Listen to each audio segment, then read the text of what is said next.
Hello, everybody. Welcome to the stream. Today is Sunday, the 2nd of February 2025. It's been quite a while since my last stream when I finished Black Mesa, so I thought it would be fitting to revisit Half Life 2 this time. Half Life is my favorite game series, but it's been a few years since I last played it, and it got the 20th anniversary update in November last year, and I've been meaning to play it since then, but I just haven't got around to it until now. And the update it added quite a few things.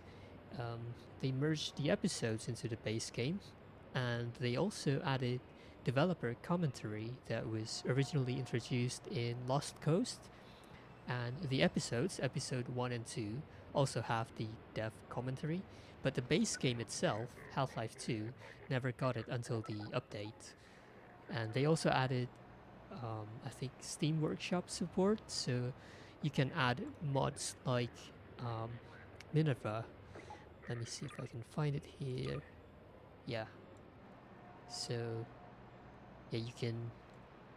I don't know if you can see it. I don't think you can see my Steam overlay, but yeah, you can browse the Steam Workshop and add mods from there, and it will be automatically loaded into the game. And yeah, of course, there are also lots of bug fixes and quality of life updates. You can see the headlines on the Half-Life website.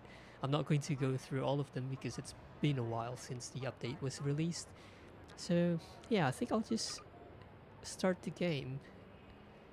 And yeah, like I said, Half-Life is my favorite series, so you might find me saying the voice lines as the characters say them. And sorry if you find that annoying, but hey, I just really love the game. Yeah, okay, so first off, I noticed that the font of the UI in the menus is different. I think it used to be Verdana or Tahoma, I'm not sure what it was, but it didn't look this smooth. It was more jaggy, like the fonts you see in Windows XP and older. So, yeah, they have updated the fonts to use, I believe they call it Gordin, DIN, which is based on the font called DIN, or DIN, I don't know how you call it, which is the font that Valve used for the game title and lots of places in their products and their company profile as well. So anyway, that's just a tiny detail that I noticed. So yeah, let's just get to it, I suppose. Yeah, I've already got all the achievements, but yeah, I think I'll just start from the beginning, and right here we have the option to enable commentary track. So we'll do that and we'll start a new game. Okay, commentary mode is currently on. Commentary nodes contain audio commentary by the Valve development team. To start or stop a node, aim at any balloon icon and press your use button. You will be invulnerable to damage. Oh, okay, so while you're listening to the node, you're invulnerable. And you cannot achieve. Sorry, you cannot unlock achievements in this mode. Well, a good thing is I've already got all of them, so yeah, let's start it, I suppose.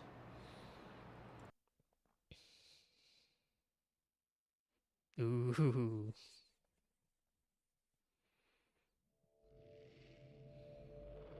Rise Rise and and shine. shine, Mr. Freeman. Rise and shine. Not that I wish to imply you have been sleeping on the job. No one is more deserving of a rest, and all the effort in the world would have gone to waste until... Well, let's just say your hour has come again. Oh boy. The right man in the wrong place can make all the difference in the world. So wake up, Mr. Freeman. Wake up and smell the ashes. Oh, such an iconic line. Oh, yeah, I also noticed that they updated the font for the subtitles as well. It looks so much better now because it used to look so bad with the jagged edges and all that. And also the font for the chapter title as well. Yeah, I guess the overall UI font has been updated. So that's nice. Well, end of the line. Well, end of the line. No matter how many times I've been relocated, I never get used to it. I'm Gabe Newell, and welcome back to Half-Life 2. Ooh. It's been a long 20 years since its release. In this anniversary update, we've tried to respond to as many of the community's requests as possible. And while this might not be the absolute #1 request from fans, I often hear how much people would like a commentary mode, so we're excited to finally make that happen. Not only was it a challenge to remember many of the details of Half-Life 2's development, but it's not easy to crack open decades-old computer code and wonder what the hell you were thinking way back then. Along with the dev commentary, we've cleaned up a bunch of old bugs and tried to leave things in better shape than we found them. And at least this time, we had the luxury of knowing how things turned out in the end. To listen to a commentary node, put your crosshair over the floating commentary symbol and press your use key. To stop a commentary node, put your crosshair over the rotating node and press the use key again. And please let me know what you think. You can reach me at gaben@valvesoftware.com. Thanks, and have fun.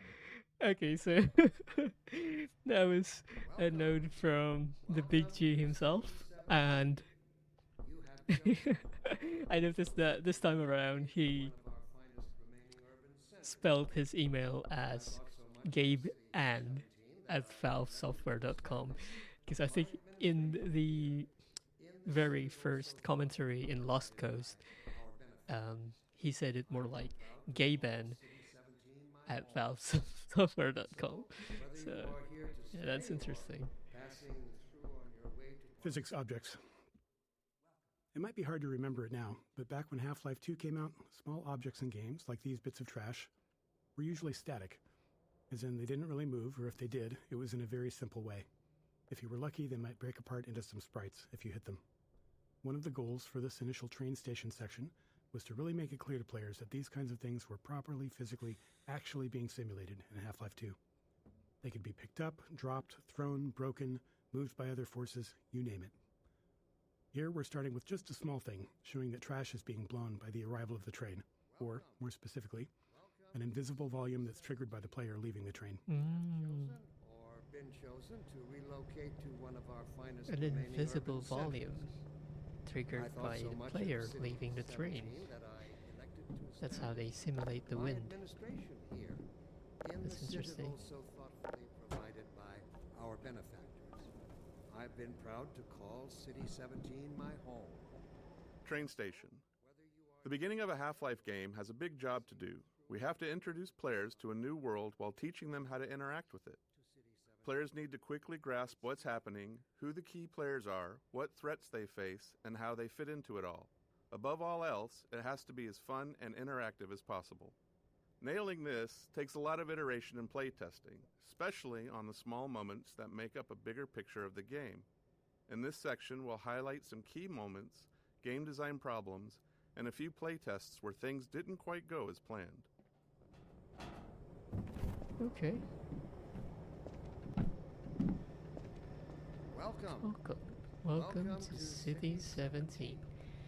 You have chosen or been chosen. To relocate to one of our finest remaining urban centers.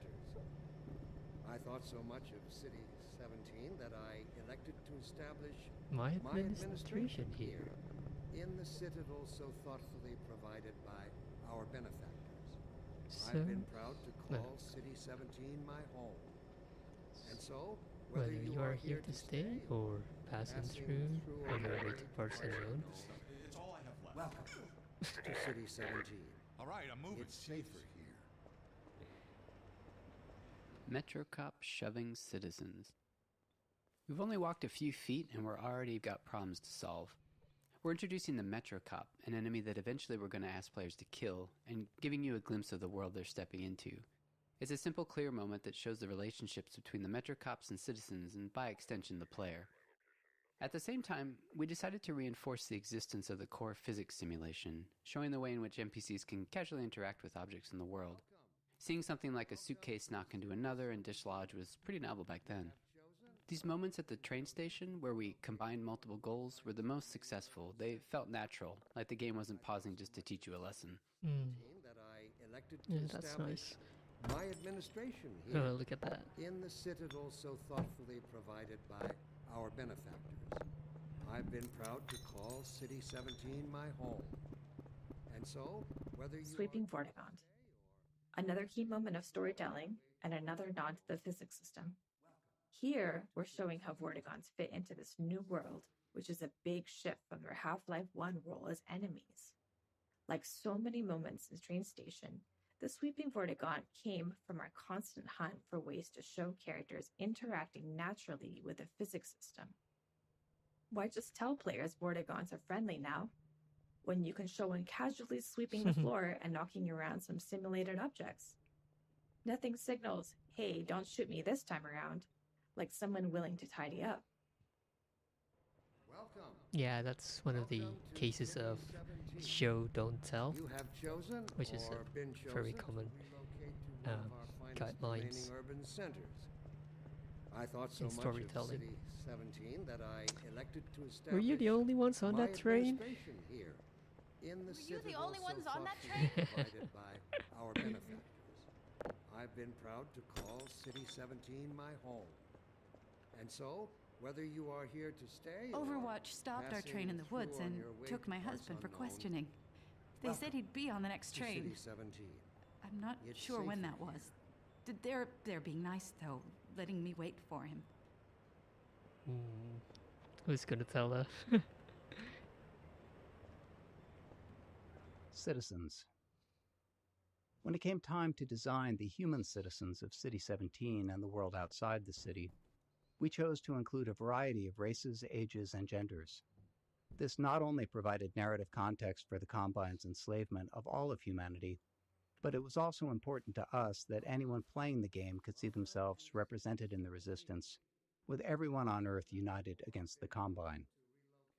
While we found a number of candidates to use as reference in creating these citizens through our daily lives and connections, we ultimately resorted to advertising in the Seattle Times classifieds to reach the desired range of faces that we'd envisioned. I've been proud to Nice. call City Yeah, so it's 17 not my just home. diversity for So, diversity's whether you are sake, here to but also stay it or actually fits passing through in on the your way to parts unknown, in-universe explanation City of 17. Citizens. Combine's enslavement of the human species. So that's nice. Dr. Breen's Private Reserve.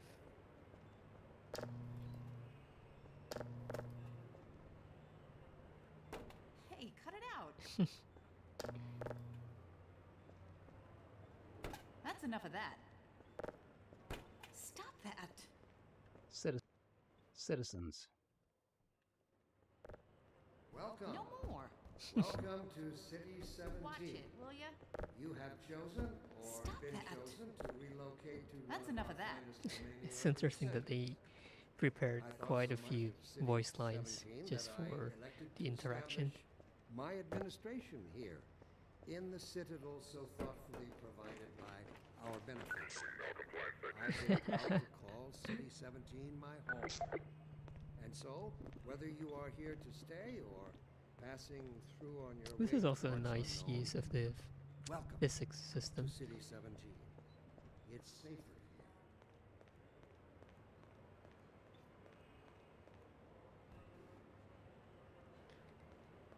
Don't drink the water.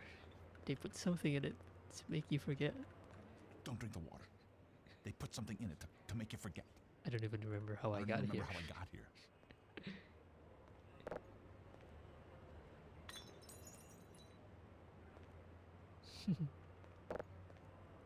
Watch it, will you? Cut it out. No more. Welcome to City It's the same lines. Cut it out. You have chosen Stop that. been chosen to relocate Natural storytelling. To achieve our world building and storytelling goals throughout the train station, we needed a natural way to deliver dialogue without it feeling too gamey or requiring tutorials. We noticed players often approached NPCs to get a closer look, so we turned that into an opportunity for the NPCs to acknowledge the player and deliver their lines. This kept interactions low-key, which was essential since the citizens aren't exactly too cheerful or lively.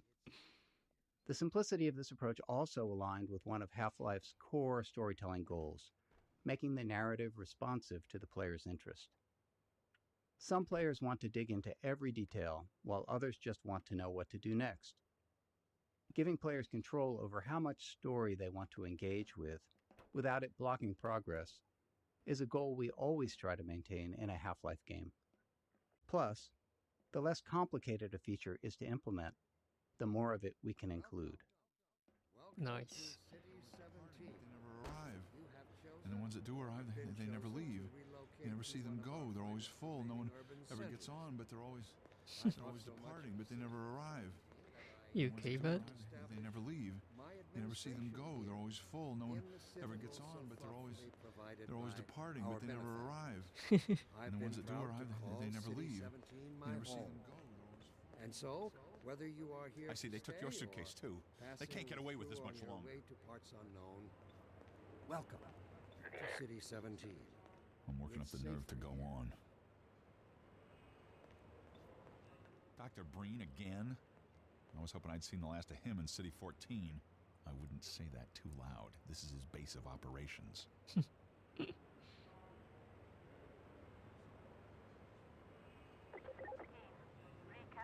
socio-scan.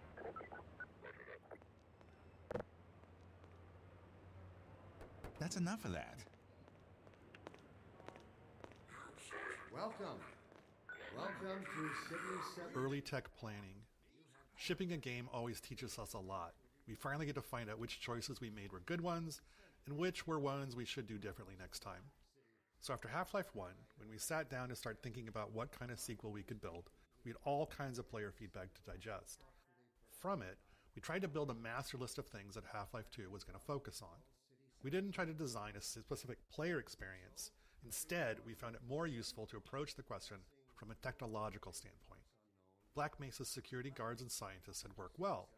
What could we do if we pushed it really, really hard on characters? We liked our interactive storytelling. What could we build that would allow us to do even more of it, and a greater variety? The exploration and interaction with the Black Mesa was compelling to players. Maybe a physics system would allow us to take that further. In all these areas, we tried to imagine the best version of it could look like years in the future, and back solve from that a set of technological steps that might get us there. Yeah, Half-Life is always big on innovation. Storytelling. Creating a sense of immersion was a core principle in our approach to Half-Life 1's storytelling, and that led us to the self-imposed constraints of never, or at least very rarely, taking control away from the player and of keeping the player's avatar silent. These limitations made storytelling more challenging at times, but we felt it was important to stay with them for Half-Life 2. Our hope was that by maintaining these principles, we'd push ourselves to explore deeper, more interactive storytelling.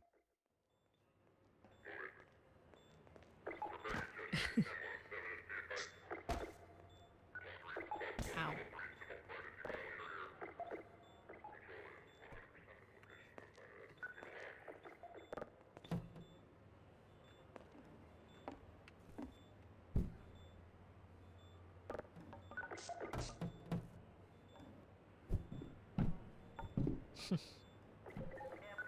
Welcome. Welcome to City 17. You have chosen or been chosen to relocate to one of the most urban centers. I thought so much of City 17 that I elected to establish my administration This here. must be a mistake. I got a standard relocation coupon just like everybody else. Characters. In Half-Life 1, security guards and scientists could best be described as archetypes, not individuals. Yeah. They were abstractions of characters that matched the visual fidelity we could achieve at the time. But as our technology improved with Half-Life 2, we saw an opportunity to move beyond abstractions.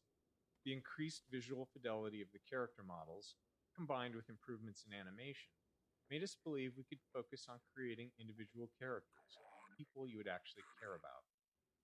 We allowed ourselves to write real dialogue and have characters deliver it in a way that felt realistic enough for players to not think about them as pawns in a video game, and hopefully propel our narrative forward.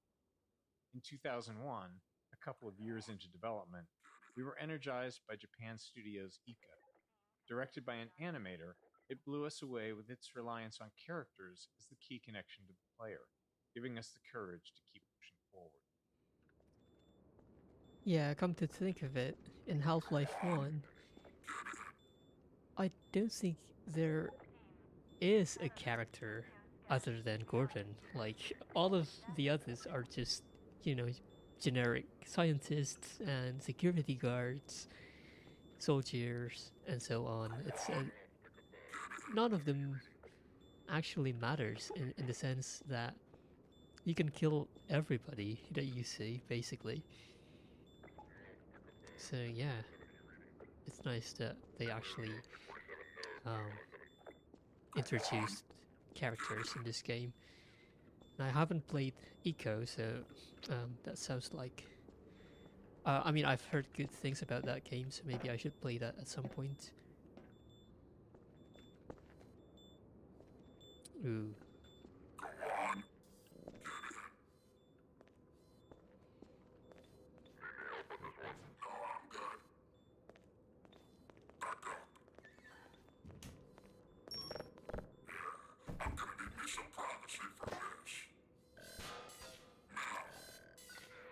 About that beer I owed ya. That beer I owed you. It's me, Gordon, Barney from Black Mesa. Hey, sorry for the scare. I had to put on a show for the cameras. I've been working undercover with civil protection. I can't take too long or they'll get suspicious. I'm way behind on my beating quota. Yes, Barney, what is it? I'm in the middle of a critical test. Sorry, Doc, but look who's here. Great Scott! Gordon Freeman! I expected more warning. Yeah, you and me both, Doc. He was about to board the express to Nova Prospect. Well, Barney, what do you intend? I'm thinking. Alex is around here somewhere. She would have a better idea how to get him here. Well, as long as he stays away from checkpoints, we should be okay. Listen, I gotta go, Doc. We're taking enough chances as it is. Very well. And, Gordon, good to see you. Okay, Gordon. You're gonna have to make your own way to Dr. Kleiner's lab.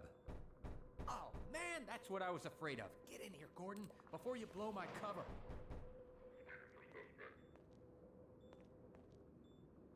Who are you There's people? No time to waste here, Gordon. Get a move on. I don't remember any security guards. Hey, move it now, will ya? Okay. This is interesting. I wonder if there's actually a soldier out there.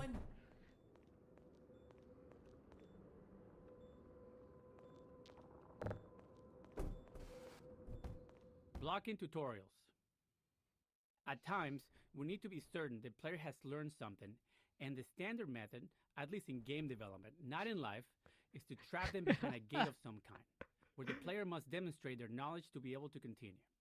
We try to disguise these gates as something natural, so it doesn't feel like the game has come to a halt. Of course, time, resources, or the environmental context itself can make that tricky. In this case, we needed to teach the players how to move objects, so a simple stacking puzzle seemed like the best solution.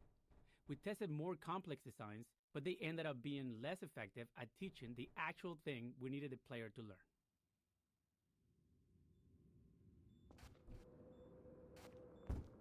There's no time to waste here, Gordon. Get a move on. Pile up some stuff to get through that window and keep going till you're in the plaza. I'll meet up with you later.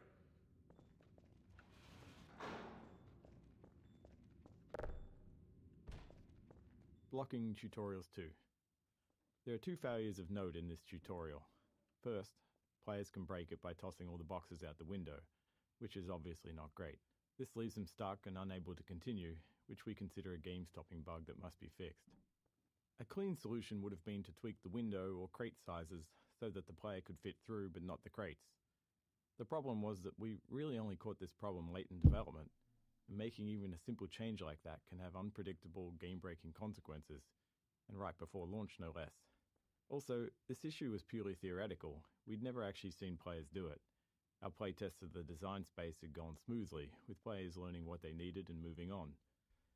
So changing the room's design this late in the game could have disrupted that success in ways that we couldn't foresee, so we opted for a more conservative fix rather than something elegant. If you're curious, try tossing all the boxes out the window and see what happens. That's interesting. I never considered it. Let's see what happens.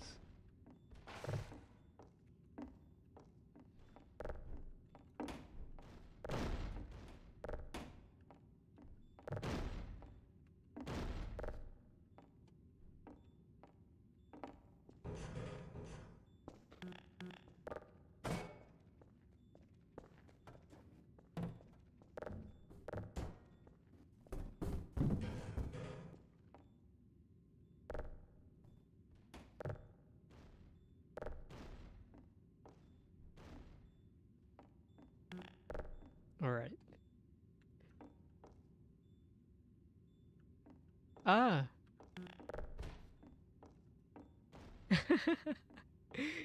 That's interesting.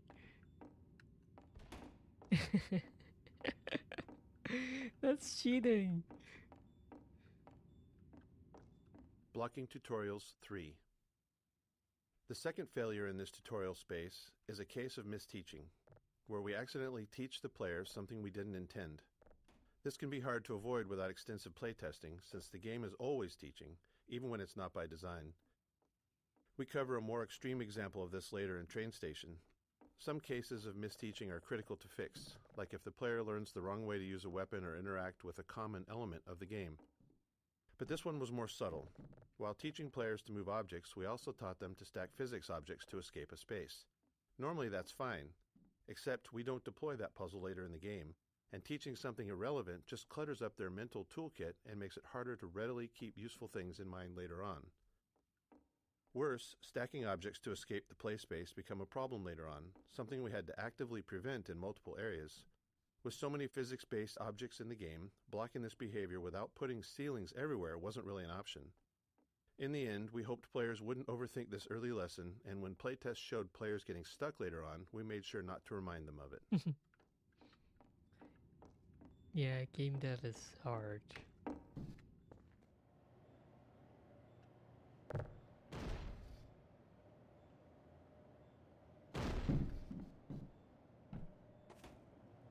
So the breaking of the crate here, I guess that was scripted, because I heard the crates broke when I pushed the first one out the window.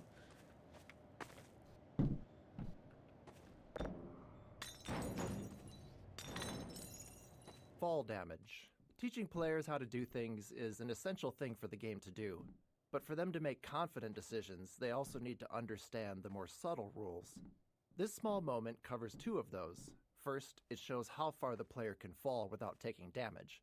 Second, it introduces a bit of the game's vocabulary, how the game will communicate with them. Players often worry about taking fall damage, but they also worry about taking a step that they can't take back. So here, a welcoming crate to land on signals that dropping down is safe and it's the way forward. And when the crate breaks, it reinforces the physics simulation, and is likely the first time players will see that larger objects can be broken apart. Right.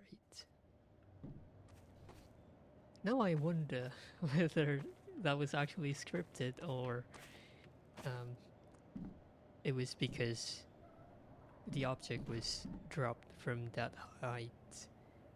Oh well. Loading.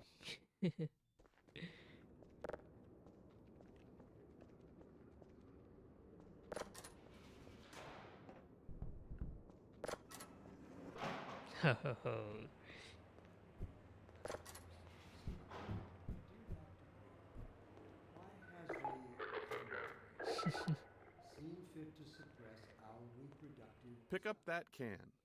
Contextualizing tutorials, creating a story scenario in which they happen, lets us do more than just stop the game to teach players something. We get to add narrative value to the moment. Here, teaching the player how to throw objects is combined with a narrative setup that gives them a choice in how to respond. After watching the Metro cops casually abuse citizens, it felt right to put the player in a similar position next. If they had opinions on how the citizens should have reacted, now they get to express them. Playtesting showed most players either complied or refused the request to pick up the can, but some tried to avoid the confrontation entirely. Others would comply initially, then retaliate after feeling humiliated. By keeping the moment relatively constrained, in both terms of player actions and the space itself, we could generally react appropriately to whatever choice they made.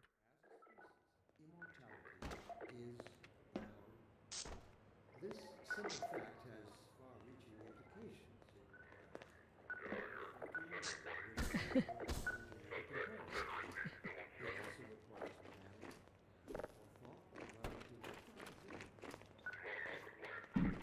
Ow.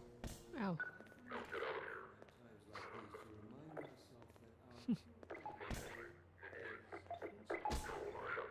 What? What's your problem? Kept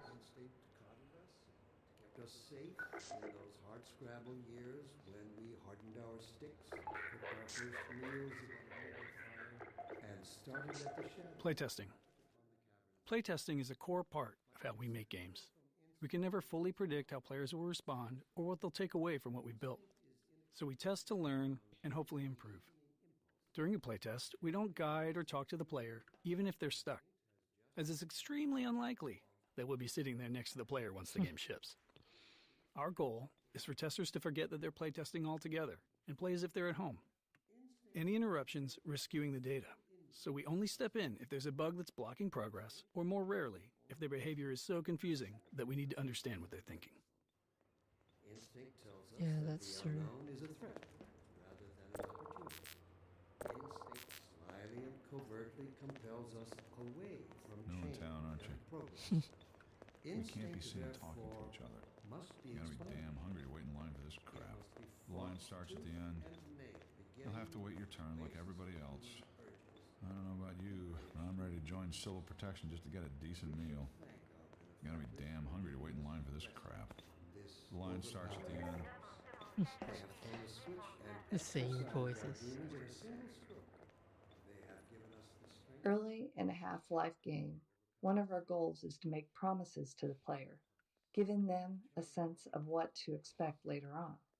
From movies to TV shows and books, all great entertainment does this in some way, and video games are no different. The promises in a Half-Life game can take different forms. Some are simple, like offering just a glimpse of something intriguing.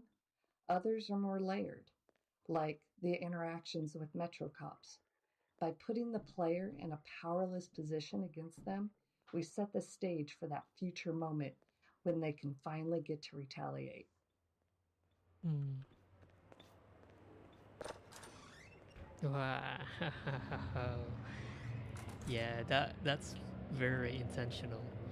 Like the moment you step out of the train station, you see this big landmark. That usually in games, that's like the main objective, or like the place where you want to be eventually. Why has the seen fit to So let's see what it says. The Citadel. We Right. wanted the player's first view of City 17 to highlight the Citadel and its dominance over the city, representing the Combine's complete and total power over humanity. It also needed to serve as a clear goal. Even at the start, you can see where your journey ends. Right. Yeah. But despite its massive size, playtesters often missed it. A player's sense of depth and scale can be tricky on a computer monitor. If you've played any games in VR, you'll likely have noticed that scale feels more natural. Anyway, in this case, the Citadel's position above the player didn't help things either. which may be because FPS games train players to focus straight ahead or down at their feet. To improve the chances of players taking in the Citadel, we added birds flying towards the structure. A subtle trick we found helps guide the player's view. I actually missed the birds. For the first time ever, as a species, immortality is ropes. One of the things we noticed in all of the reference images that we gathered for City 17 was that there were cables and wires everywhere, and that they were a large part of the high-frequency detail in view. We loved the look of these older European cities enmeshed in the haphazard web of modern life. We felt like we needed a solution for cables, ropes, and similar elements, and we wanted them to be dynamic. Our level designers were eager to create plug puzzles, and connecting a cord to each plug helped players better understand the mechanics. Early in production, we built a rope system and iterated on it throughout development. Under the hood, each rope is made of multiple segments stretched between the two endpoints, and they can move independently. Each segment acts like a spring and responds to forces in the game, such as a gentle wind or the passing of a Combine gunship overhead. When rendered, each segment is shown facing the camera and is bump mapped, which is crucial for giving the ropes a realistic, rounded appearance. Oh, that's interesting. Yeah, I guess that makes sense to use the same system for the cable puzzles as the power lines here. Injury on our species. Instinct creates its own oppressors. Playtesting Anecdote 1. One memorable playtest reminded us that we can never be certain what players are thinking or what lessons they've taken from their experience. This tester, after playing from the start and stuck trying to open a door, spent several minutes going back and forth between the game and the keyboard settings. When we asked what they were looking for, they said they were searching for the inventory controls, thinking they could use an item they'd picked up earlier to unlock the door. While we'd seen them collect and drop several physics objects, they'd misunderstood what was happening. The tester believed that pressing the use key while holding an object moved it into an inventory because the item dropped straight down. We knew it was just gravity, but their assumption wasn't crazy. Some adventure games of that era did slide items into an invisible inventory that way. We explained there was no inventory, and the playtest continued. Later, we considered whether we needed to address this, but since no other playtesters had the same confusion, and all of our potential solutions were more heavy-handed than necessary, we decided it was an outlier that was okay to remain unaddressed. It served as a good reminder, though, of how even the most subtle, overlooked details can mislead a player. That's interesting, yeah. You don't want to cater to every single possibility that a player might do, because some people are just well, they don't play video games enough to understand how things work.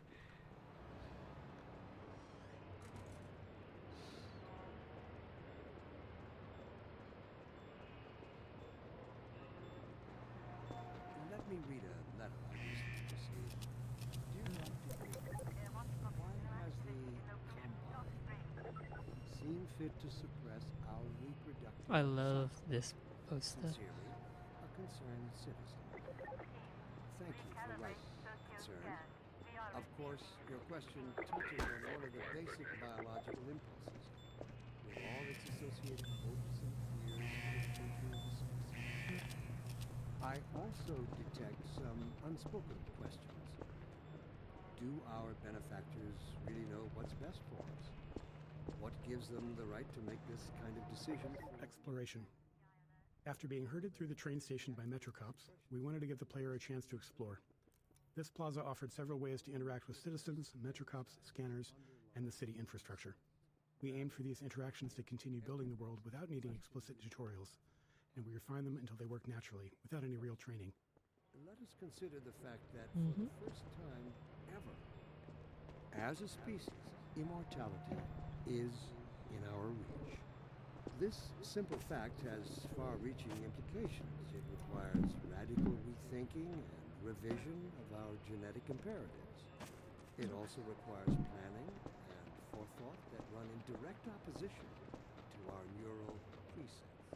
I find it helpful to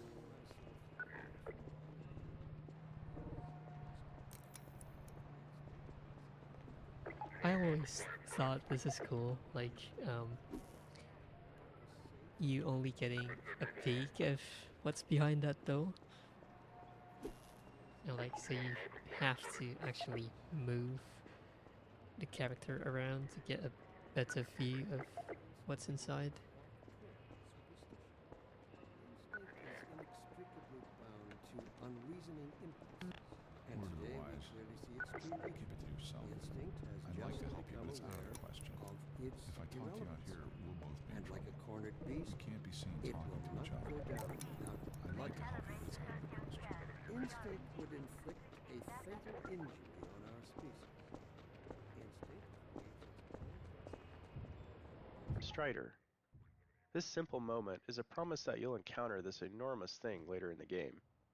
Even an uncomplicated scene such as this really does require a lot of playtesting and iteration because of Half-Life's goal of not taking control away from the player.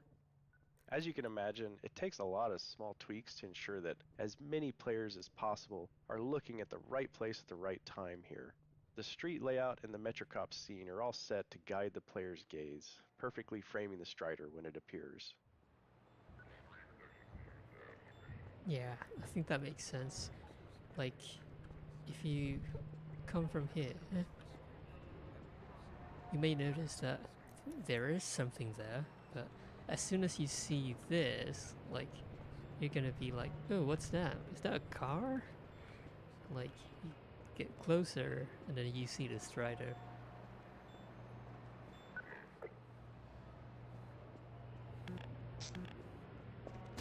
Ow.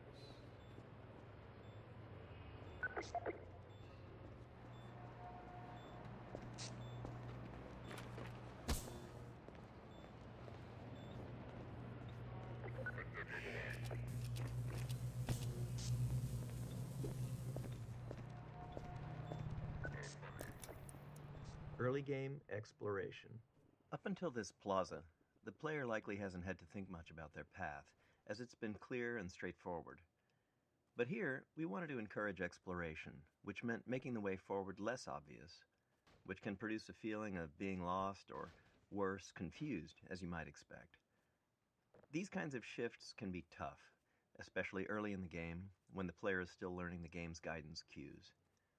Here, it's further complicated by force-fielded checkpoints, which allow NPC citizens to move through, but restrict the player, leading many playtesters to believe that there was a way to bypass them. Ultimately, it was extensive testing that helped us find the right visibility for the alley forward, using lighting, layout, and a wooden crate, an object players have already used as a sign they're headed in the right direction, all to subtly guide them forward. Right, see? Instead of using yellow paint, they use these boxes. Yellow boxes. But yeah, I'm not sure how I feel about yellow paint in modern games. Haha. Wait, I want to test. Huh.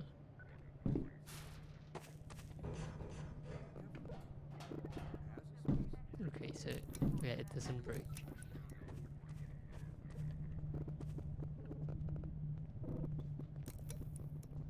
Closed captions. During Half-Life 2 development, we were approached by folks interested in accessibility who encouraged us to go beyond the subtitle system we had built for Half-Life 1. They requested a full-featured closed captioning system to capture all game sounds, not just dialogue. This turned out to be a much tougher challenge than expected. Half-Life 2 produced a wide variety of sounds, and categorizing them for captions was crucial. Prioritization was also key. Dialogue needed to stand out, and it had to be clear who was speaking. Ambient sounds, like distant combat, were important for setting the mood in some levels, but less so if there was an enemy shooting nearby. Our level designers also often reuse sounds in different contexts, so sound might require captioning in one area, but not in another. Ultimately, every sound in the game ended up with its own caption data, formatted almost like a small version of HTML, giving us control over the visual style of each caption. As with the audio files, the caption data was too large to keep in memory, so we built an asynchronous caching system to handle it efficiently.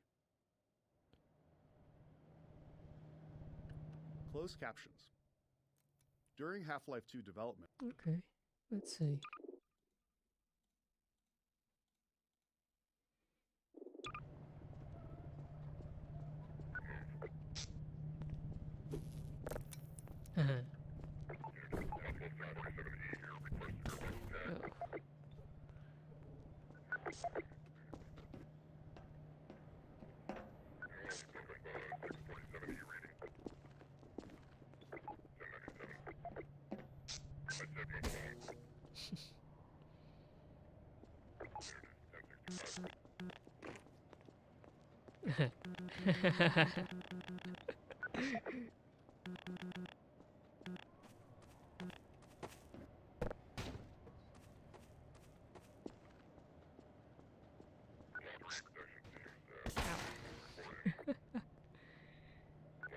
Holy.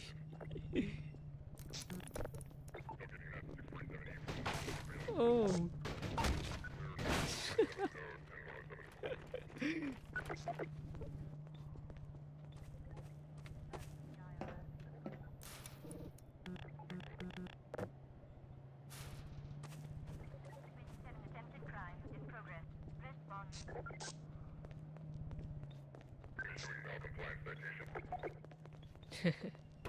Ow.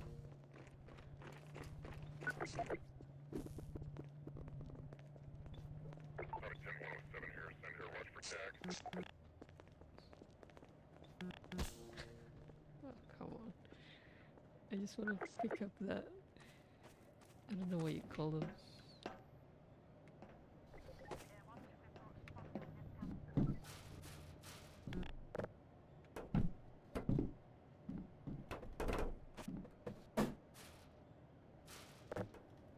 Okay.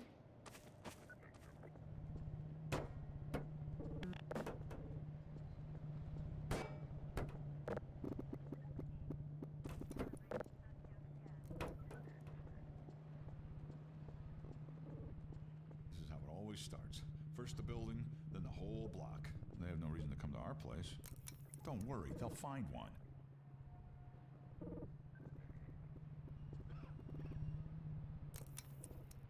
I think this is the most famous citizen model. I think it's male 07 or something. Oh, hey Storm. How are you doing? I'm doing good. Thanks. How are you? How was FOSDEM? Physics simulation. Even though we began Half-Life 2 with a functional third-party physics simulation, it still took us years of additional work both on the simulation itself and its integration into the game until we felt like we could meet our designers' ambitions. Maintaining a shippable level of quality and performance was something we knew would be a challenge along the way, but the more subtle issue was actually figuring out what to simulate and to what extent. We can't simulate everything, and even if we could, there are game design reasons why the experience is better when we don't. In many cases, we deliberately bend the simulation to improve the player's experience. These adjustments usually go unnoticed because they align with player intentions. For example, we disable collisions between the player and large objects to let them turn in narrow spaces. Or we tweak the Combine rifle's alternate fire to gently guide the Combine ball toward enemies, making it more effective. Oh. You're traveling back from FOSDEM now? Okay, that's nice. Well, safe travels. I hope you had a good time at FOSDEM.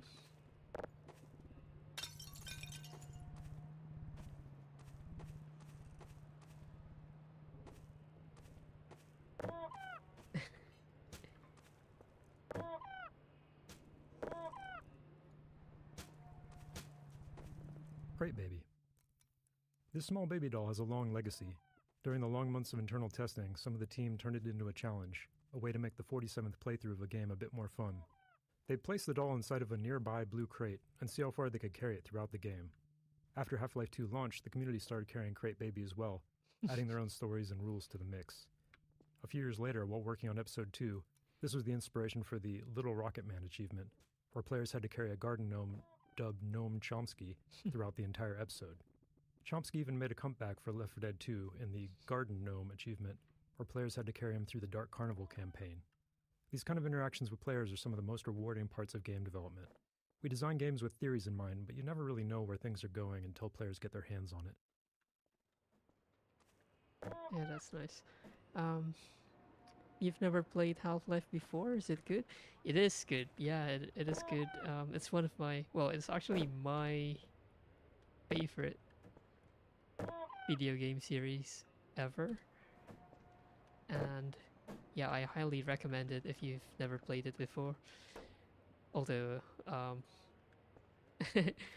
yeah, it's quite a fun achievement. Well, it's not even an achievement, but people just came up with it apparently to make their playthrough more fun, and they actually made it into a real achievement in one of the they call it episodes, or more like expansions to the base game. So in Half-Life 2 episode 2, they added a gnome object that you can carry around through the whole game to get the achievement. And yeah, if you have never played any Half-Life game before, well, I would highly recommend playing Half-Life 1 first, and like just go through the series in order. But I guess the problem is Half-Life 1 was released in 1998, I think it was. But yeah, it's quite old, so it's got very old graphics and stuff. It's more like Counter-Strike 1.6. And yeah, what's it about?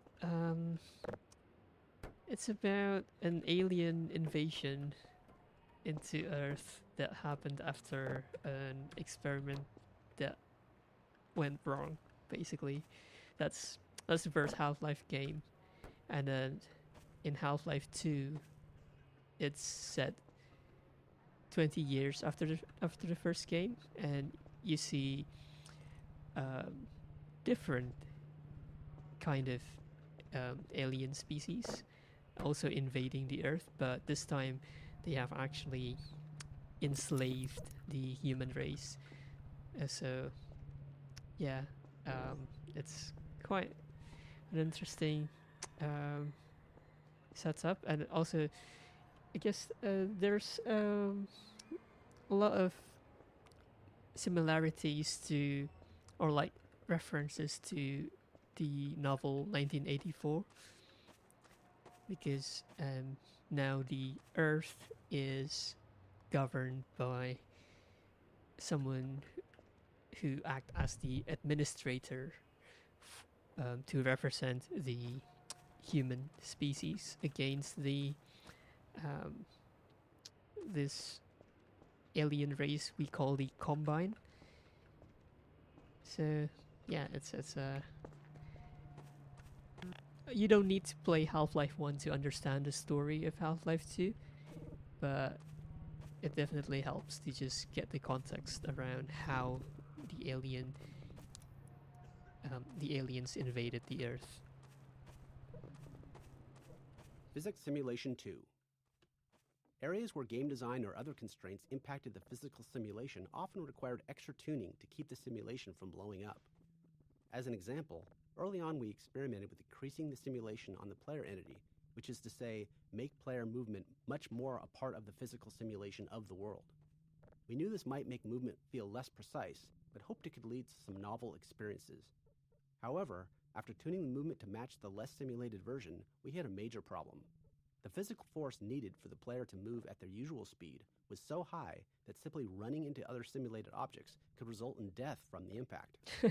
We iterated on it, but ultimately couldn't find a solution we liked, and reverted to the less simulated movement. However, this wasn't exactly the easier path.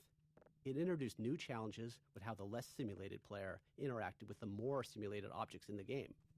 But it did allow us to deliver the precise movement experience we wanted.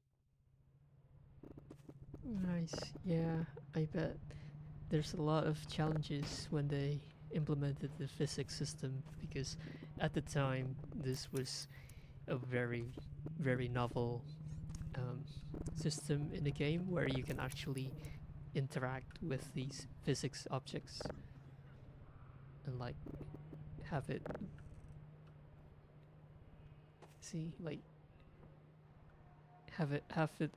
happen like dynamically through the player's actions instead of just predefined set pieces.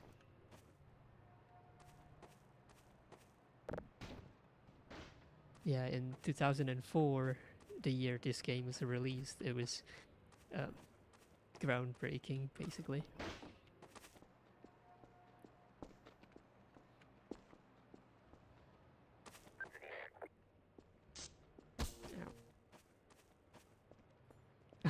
Playground. When we discussed ways to highlight our physics simulation around the city environment, a playground felt like the natural fit. And for players paying attention to Dr. Breen, it's also a reminder of the cost of humanity's surrender to the Combine. We chose a few playground structures with interesting physics potential and began tuning them. Even with the advanced physics simulation we had at the time, setups like this always required hand tuning, as we had fully simulated objects interacting with non- or partially simulated ones, such as the player or static world geometry.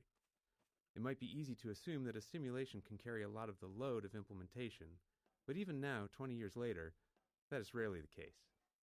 Back when we were working on the playground, late in development on the game, we couldn't get the friction on the slide to feel right, so we decided to break the ladder so the player couldn't get up there. However, you still can just walk right up the front. As is commonly the case, you, the player, get the last laugh on us.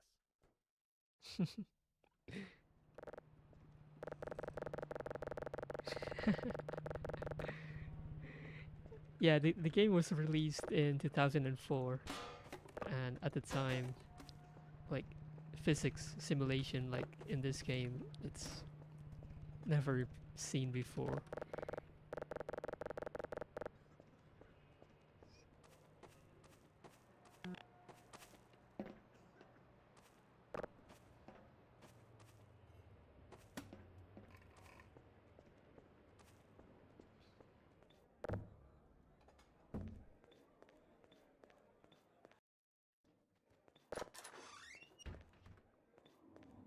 Materials and shaders. Half-Life 2 came out in the midst of a significant shift in 3D graphics, where the industry moved from textures to materials and shaders. In Half-Life 1, every surface had a texture, essentially an image wrapped onto the polygons of the surface. But by Half-Life 2, just 5 years later, every surface had both a material and a shader. The shader was a lump of code that customized how the surface was rendered. The material defined properties for how the surface behaved physically and how it responded to gameplay features. It also held references to textures and other parameters for the shader to use for rendering. As a result, artists and designers had much more control over how things looked and behaved. However, this came with a trade-off. Half-Life 1 could run on a computer with only a CPU, but Half-Life 2 required a GPU because the computations needed for materials and shaders were specifically designed for GPU hardware. The refracting glass door here is a clear example of a custom shader, but every surface in the scene is actually running a shader of some kind. Yeah, I guess these days we take shaders for granted because they're like very common in games. But at the time, this must be quite something.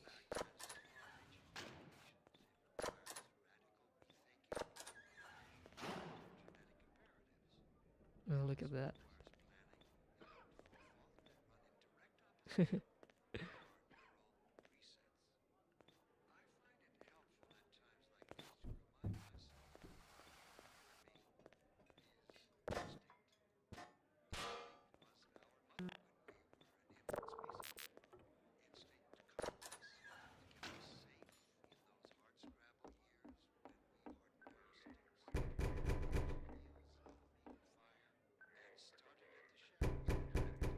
Cube maps. With the addition of materials and shaders, we needed a solution for reflective surfaces like glass and steel. These surfaces had to know what to reflect, but in 2003 we couldn't do any of that rendering in real time. So we developed the cube map system for pre-computed reflections. A cube map is a set of 6 images on the inside of a cube, capturing the environment in every direction, like a panoramic photo that surrounds you on all sides. Level designers placed invisible marker entities throughout the levels, and during map compilation, we generate a cube map at each marker. Then, during gameplay, when rendering a reflective surface, we locate the nearest pre-computed cube map to create the reflection. Wait, what's that again? Cube maps.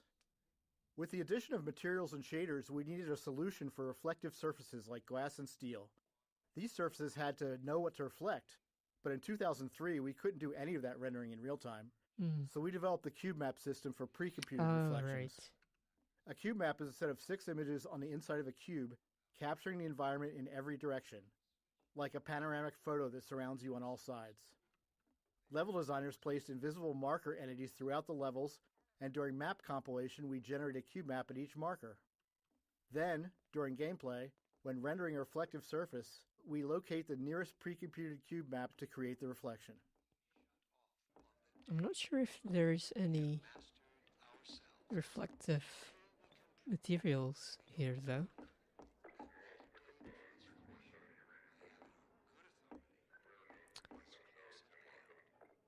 Storm writing shaders feels like dark wizardry. Yeah, I bet. I've never done that before, so sounds like light map baking from my Unity 3D days. Yeah, I think back in the days where when GPUs and basically the hardware was not powerful enough, they used lots of pre-computed parts of the graphics, like the shadows, for example, and the light maps is one of them. The wall reflects light. Oh, yeah, that's a good point. I guess so. Oh yeah, I guess this bit. Yeah, that's interesting. I wonder if... I think some of these are not in the initial release of the game, like these shadows. I'm not sure. Well, this one might be pre-computed, but some of them are dynamic, like this object here. And it might have been added in an update to the source engine in later years, like because it's got a few updates since the first release of the game.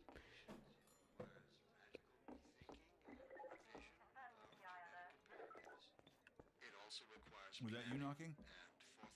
I didn't even know we still had a door. Yeah, no doors. Field of view. In Half-Life 1, we used a 90-degree field of view, or FOV, which was fairly standard for first-person shooters at the time. But during Half-Life 2's development, we grew unhappy with it. With our game's focus on characters, we'd put extensive effort into detailed facial and body animations. But the 90-degree FOV just didn't allow players to get close enough to fully appreciate that detail. So we began experimenting with a tighter FOV, and ultimately landed on 75 degrees. It took some adjustment for both us and players, and it required an additional FOV for view models, which are the player's weapon, held at the bottom of the screen. Their models were originally built with 90 degrees in mind, so they looked distorted at 75. But this change succeeded in doing what we wanted, putting our characters front and center in the game. Oh, I just noticed that when you... Because I think I changed the setting.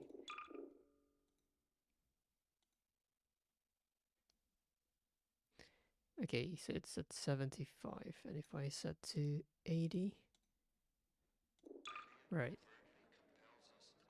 Field of view.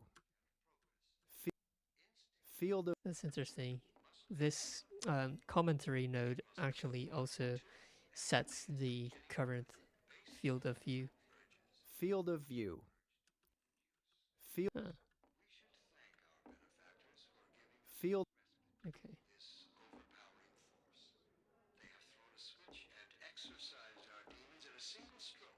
Oh, thought you were a cop. He's one of us. Reference maps. As our characters grew more lifelike between Half-Life 1 and Half-Life 2, we wanted the game world to feel equally realistic. In Half-Life 1, the limitations of first-person games often made it easier to lean on stylized or abstracted environments. But with Half-Life 2, we set out to create a setting that felt grounded in reality, which meant focusing on a lot of small details we hadn't before.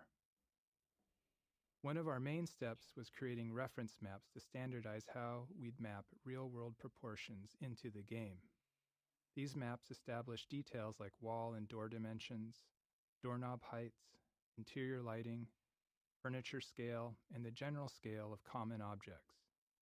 We created standardized textures for level designers, complete with scale and lighting values, so layouts would be consistent from the start. Besides setting up the physical world, these reference maps defined how the player would move through it, how high they could jump, how low they could duck, and the size of spaces like vents. Using these maps as foundation, we were able to keep our world geometry consistent and ensure realistically sized spaces across the game. Yeah, I remember from the documentary, I think they had references like for sizes. Is it like how many watermelons is it like when you compare the sizes of different objects? Like, is it the size of a watermelon or the size of a, I don't know, a horse maybe? Yeah, if you have lots of objects like these, I guess it makes sense to have some kind of reference to make sure that everything is still, like, to make sure that the proportions still make sense when they put into the game.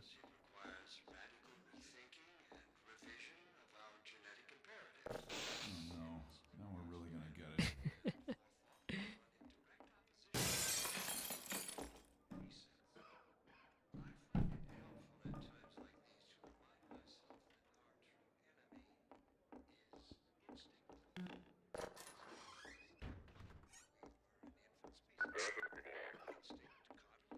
I can't take it anymore. Everything's gonna be okay. What are we going to do? We'll think of something. I wonder if this is intentional. This is the missing texture in the source engine. So if you're missing a texture, it shows you this purple, or is it pink and black checker box. Let's see what it says. Missing material. Right, yeah. Early on in developing our low-level graphics code, we realized it would be difficult to spot polygons that weren't rendering due to a missing texture. When this happened, you'd typically just see black where the polygon should be, which could easily go unnoticed in darker scenes. To catch this bug more reliably, we created an error texture that would be visually unmistakable and generated automatically whenever a texture failed to load. This gave rise to the now iconic purple and black checkerboard texture, which has since taken on a life of its own well beyond Half-Life 2. It's purple and black, apparently.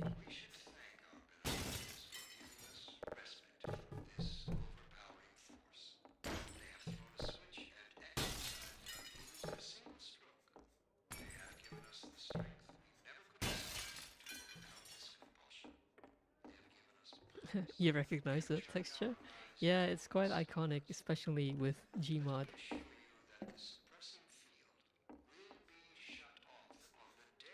Not from Half-Life, obviously. Where do you recognize that from?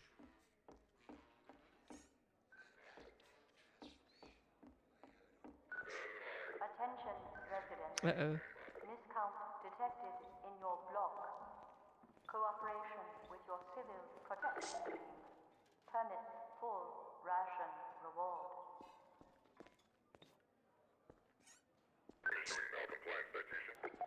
The raid. The section ahead, where the Metro Cops raid the apartment while the player is inside, took a lot of iteration to get right. Generally, we design Half-Life to let players set their own pace, since people move through the game in a variety of ways. Some players run, ignoring anything that doesn't seem like a threat, while others methodically poke at everything. So, whenever we need to force a specific pace, it's always a challenge to ensure players perceive that pace and naturally play along. Since this is the first time we do this, we had to put in a lot of work to make it clear to the player that they needed to move quickly, and there's no time for exploration here. Yeah, that's why they put these Metro cops.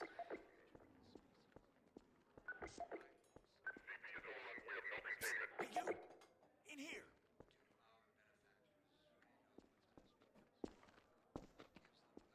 The Raid 2. In addition to making sure the player felt the pressure to move forward, we had to ensure the raid itself was foolproof. There couldn't be any way for the player to avoid it or double back past the Metro Cop. The real challenge wasn't that players would try to break the scene, but that many would panic and run in random directions once they realized they were under threat for the first time. This moment requires a delicate balance. We wanted a heart-pounding escape, the sense of real danger, but we wanted players to make it through on their first try and feel like they escaped by the skin of their teeth. To achieve this, we kept the path ahead clear and reminiscent to the one they had just taken through the previous floor. A series of carefully placed triggers controls the threats appearing ahead and behind, maintaining the pressure while still giving players enough time to stay ahead of their pursuers. Mm-hmm. Hey Thibaut. How you doing? Welcome to the stream. And yeah, Storm, you've never played Half-Life 1? Half-Life? Yeah. I was surprised as well, but yeah, it's quite an old game as well. But yeah, Half-Life 2 is quite legendary, so it's definitely a must-play if you have never played it. You good? That's good. Yeah. I hope you enjoyed FOSDEM. Are you on your way back, or are you back already? Alright, let's start the chase sequence.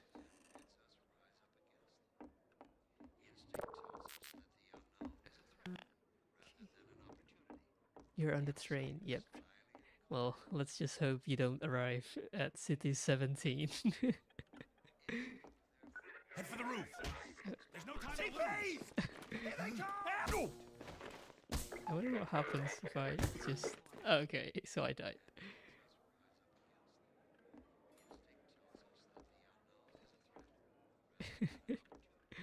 Okay, yeah, so there's no time to play around here. I just need to run. There's no time to lose! Here they come! Don't abbreviate civil protection. Ow.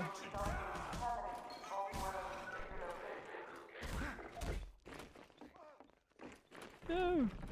No. Get in here, quick! Keep moving! Head for the roof!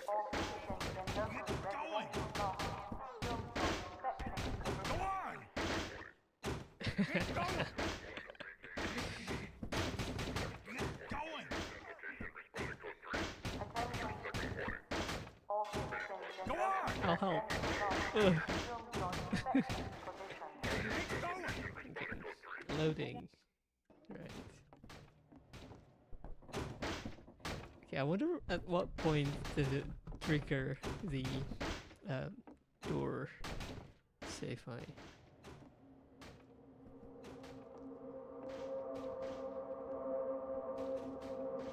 Guess it's still good. Okay.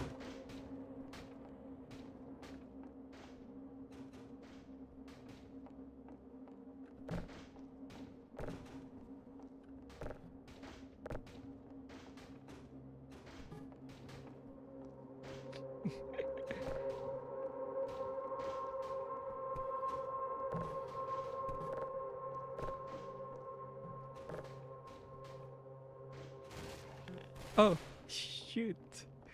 They're here. No! Health and no HUD. The rooftop chase sequence posed a unique design challenge. We didn't want it to be a true gameplay obstacle, and our best case was for players to make it through on their first try. But we still wanted to create the sense of real danger, where players felt legitimately threatened if they didn't keep moving. The challenge was that without the HEV suit, players don't technically have a heads-up display or HUD, which means no way to show damage or remaining health. After some experimenting, we created a special health system for this section, using a red glow around the screen to indicate damage. Players reacted as we hoped, taking it as a sign to keep moving, and the chase unfolded as intended.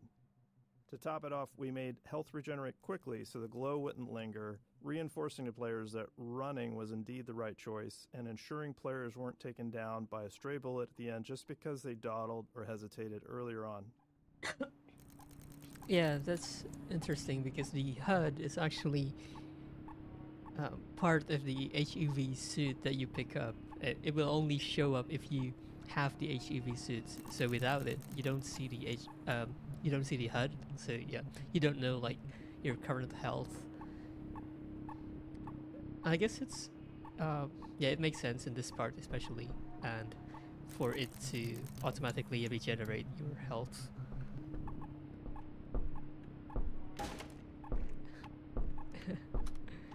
Yeah, because otherwise you'll just die all the time. Let's see where this goes. Okay. What happens if I splat? Okay.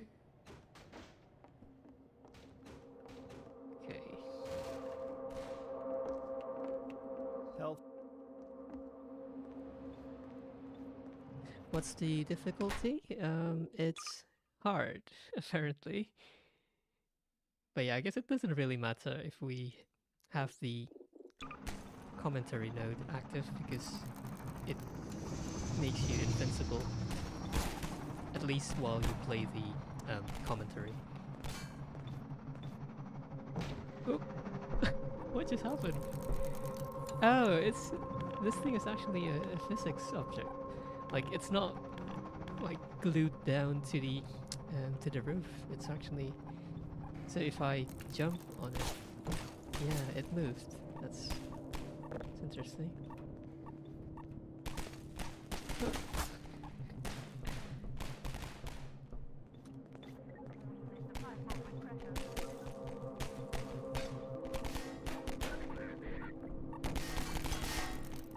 Yeah, I guess it's also cool that it's now possible to have like the street down there is actually also like part of the map instead of just like a skybox or something. Because yeah, I think in Half-Life 1, I forgot what chapter it was. I think it was Surface Tension or something, when you're by the cliff side, and it's like as you look down, it's just like a pre-rendered texture, but in here it's actually part of the map, and you have these enemies shooting at you. Ow. Okay, we're good. Playtesting Anecdote 2. In the upcoming section, we needed the player to be knocked down so Alex could save them. With limited time and resources, we simplified the encounter as much as possible, reusing existing systems and letting it play out like a normal combat sequence, with a custom event triggered when the player died.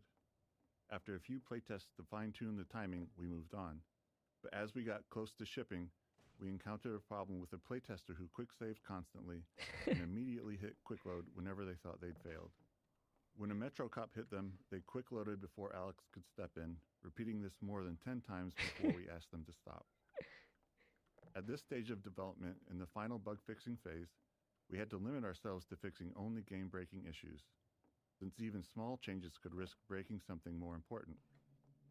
Knowing this was a rare edge case, because most players had no trouble, we made a few conservative changes. We shortened the delay between the knockdown and Alex's first line, and changed the fade-out color to white instead of black, which wasn't ultimately that useful since players hadn't died enough yet to associate black with death. We considered disabling quick load for the few seconds that the scene plays out, but we were worried that could introduce a bug where quick load became disabled permanently. Yeah, that makes sense. You don't want to risk adding more bugs just to fix that one specific like obscure bug due to the player's actions. So yeah, I wonder if we can make like a. I know that the stairs break when you fall down, so I wonder if we can make our own stairs.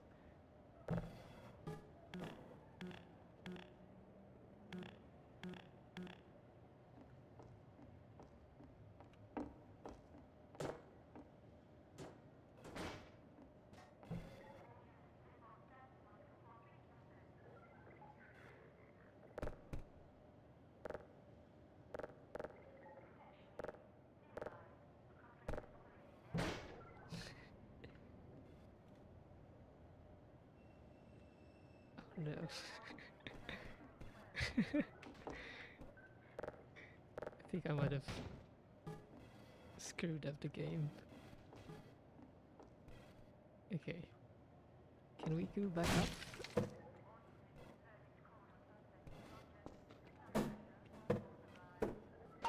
Yes. Okay.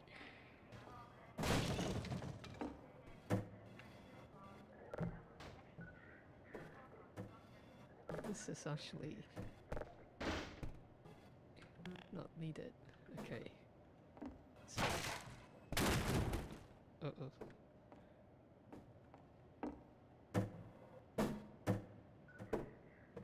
oh no, it doesn't work anymore. Oh well.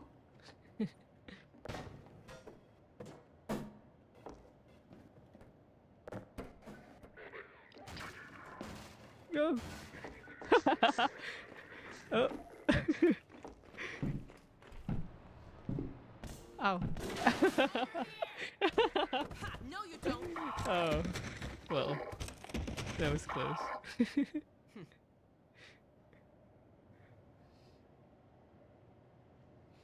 I wonder whether Dr. that was Freeman, because I I presume. tried to enter through the wrong window. It should be the left one. The Combine can be slow to wake, but once they're up, you don't want to get in their way. Dr. Kleiner said you'd be coming this way. I don't think it occurred to him that you might not have a map.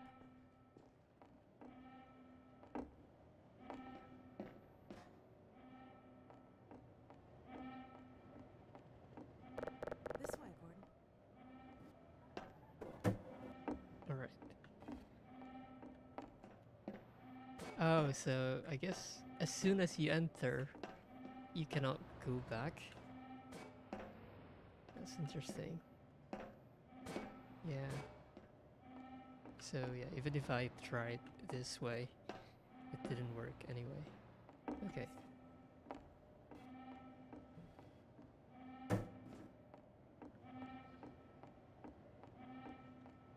Alex. Nailing Alex's design was a big challenge. We wanted the player to both respect and care for her. Saving Eli was a key player goal midway through the game, and we knew that getting players to care about that goal would be easier if they also cared about Alex and her relationship with her father. We intentionally designed, wrote dialogue, and cast a voice actor for Alex to be savvy, capable, and relatable within the Combine-controlled world, while also making her attractive and charismatic. We aimed to avoid the objectification, exaggeration, and hypersexuality that many games of the 2000s featured, as we felt that would undermine our goals for her character. Yeah, that makes sense. I'm Alex Vance. My father worked with you back in Black Mesa. I'm sure you don't remember me, though. I don't remember anyone having a name in Black Mesa. Yeah, in Half-Life 1, none of the characters have a name, I think. Or, well, none of them actually matters. NPCs on elevators. We often spend a significant amount of time solving problems that players might not even notice. Many of these are subtle design challenges, while others stem from multiple systems interacting with each other. For example, getting non-player characters to ride in elevators posed a complex problem because it involved various systems, NPC AI decision-making, navigation planning, and movement simulation, to name a few. Additionally, the elevator itself had its own simulation requirements unrelated to NPCs. One of the more subtle challenges came from the fact that we simulate NPCs at a slower rate than we simulate elevators. This meant that NPCs on a descending elevator would simulate to make sure they were properly standing on the elevator, and then the elevator would simulate a few times, each time moving further down the elevator shaft, subtly leaving the NPC behind. Shortly after that, the NPC would simulate a second time and pop itself down on the elevator floor once again.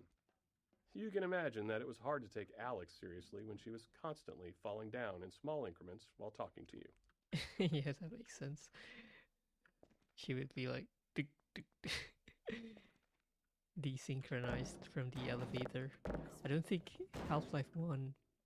Well, Half-Life 1 had elevators, but I don't think you've ever been in an elevator with someone else. Thibaut, Barney wasn't named? Yeah, no, actually, no. In Half-Life 1 itself, Barney was not directly named, but...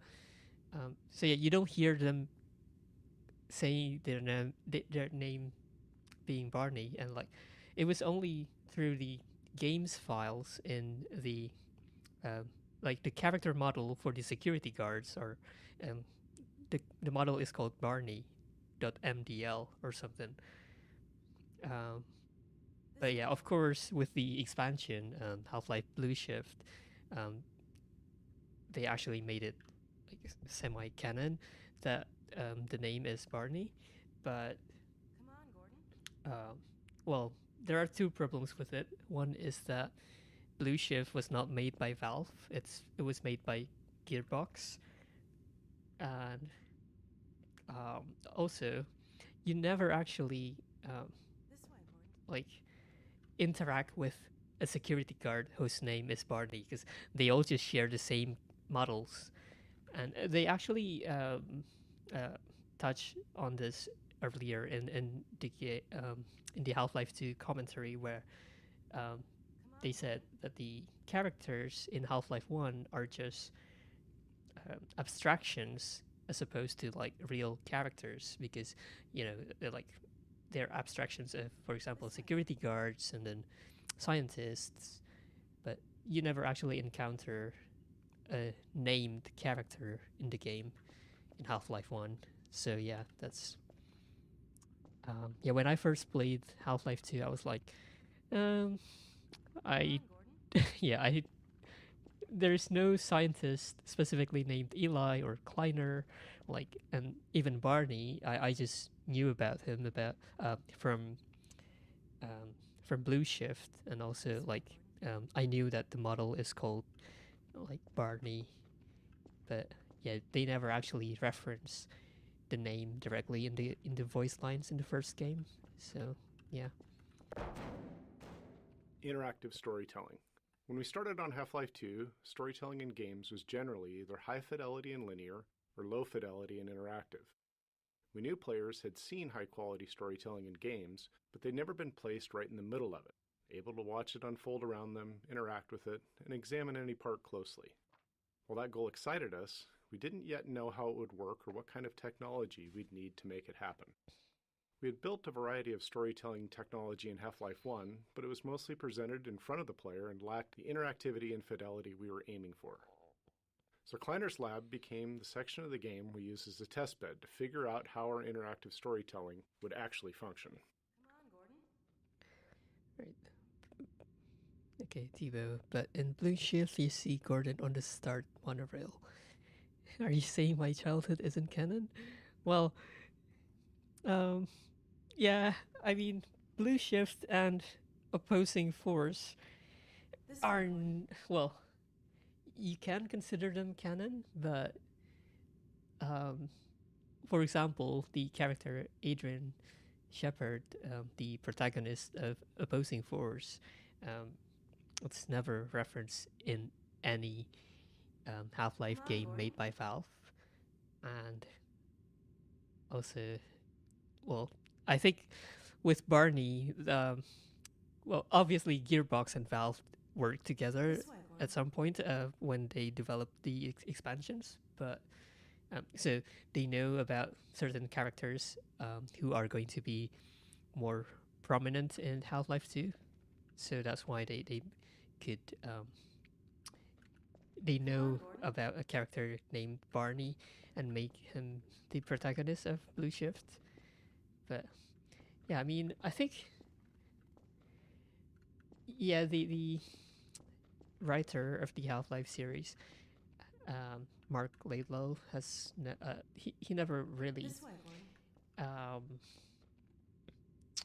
I mean, yeah, he never really explicitly said what is canon and what is not, so you can have your own canon if you want. That's definitely possible, and that's valid. Funny, you showing up on this day in particular.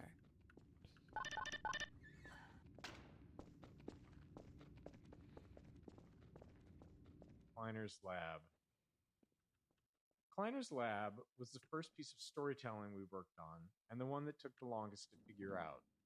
In addition to its role in launching the player into the game, it eventually became the unifying vision for the development team in terms of storytelling. As we began building our characters and narrative delivery around the player, many questions arose, all of which felt like major risks for the game. Would players be able to extract the important information from the scene? Could we get them to care about these characters? How would we support players with varying levels of investment in the story? How costly would it be to produce a scene like this? And how many more would we need? These and many more were questions we couldn't answer until we'd built enough of the scene and tested it with a lot of playtesters. Frustratingly, unlike many other problems we face, these weren't questions we could confidently answer until we had done significant work. We can often test gameplay ideas with low-fidelity prototypes, but if a player isn't invested in our storytelling when the characters are just gray blocks, how confident can we be that they'll care once the characters are fully realized? Yeah, that's one of the problems when you develop something. You cannot test and find out about the things that you want to build until you actually start building it. So yeah, you have to actually spend time building something that may or may not end up in the game. And it applies to anything really, including in software development in general as well. So yeah. Choreography. The system we built and iterated on to deliver Half-Life 2's storytelling was internally called Choreo, short for choreography. Early on, we found it useful to imagine we were writing a play where one of the actors didn't know the script. We needed a system that could control all the other actors, moving them around the stage, delivering their performances and speaking their lines. To handle this, the other actors would need to seamlessly mix our directorial commands with dynamic responses to the player's position and behavior. Timing was clearly going to be a major challenge, as any part of the scene might need to lengthen, contract, or even pause, depending on what the player was doing.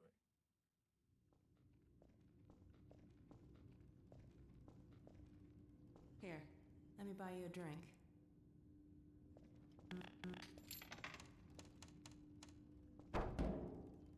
Oh, and by the way, nice to finally meet you.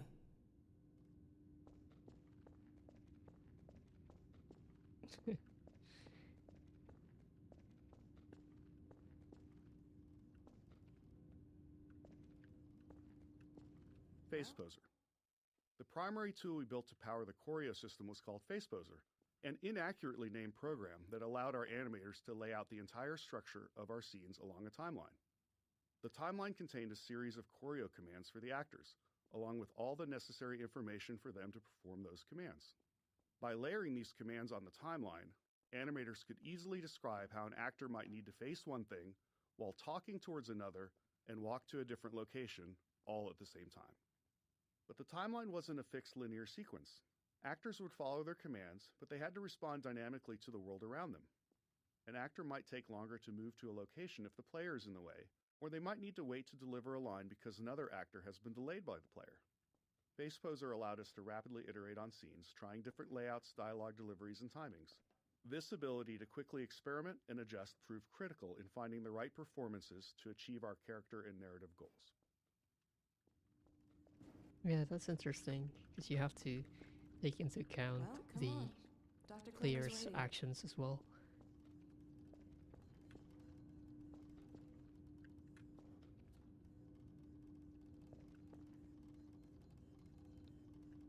Why are you looking up there? This way, Gordon.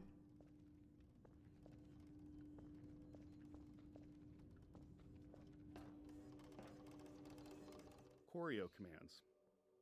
Ooh. This debug visualization shows the two most common choreo commands actors receive throughout a scene, internally known as look-ats and move-tos. Ah. Actors are given targets to look at, sometimes more than one at a time, and then try to focus on the one that makes the most sense given their current state.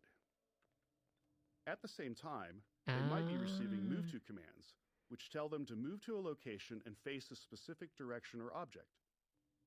Even these seemingly simple commands involved a lot of complexity.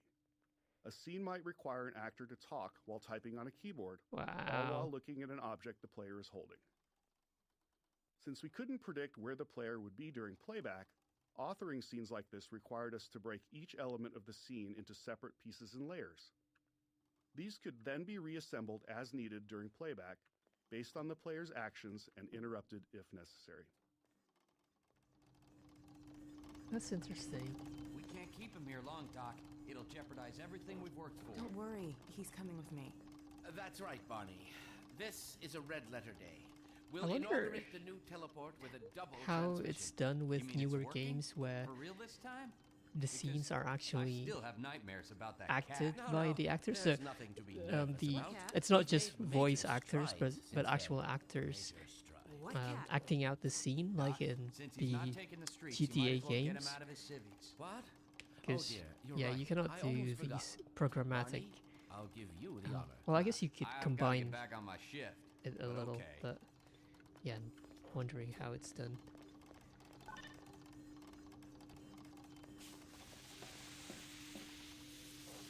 Here we go. Ah! Damn it, get it off me! Wait, I thought there's supposed to be Lamar, a there you are. I thought you got rid sound of that cue pest. when Certainly Lamar not. showed Never up. fear, Gordon. She's debeaked and completely harmless. The worst she might do is attempt to Couple with your head, fruitlessly. Get that thing away from me. Yeah, Yeah, my my pet. pet. Hop Up, up. No, No, not not up up there. there. No, no. Careful, Lamar. Those are quite fragile.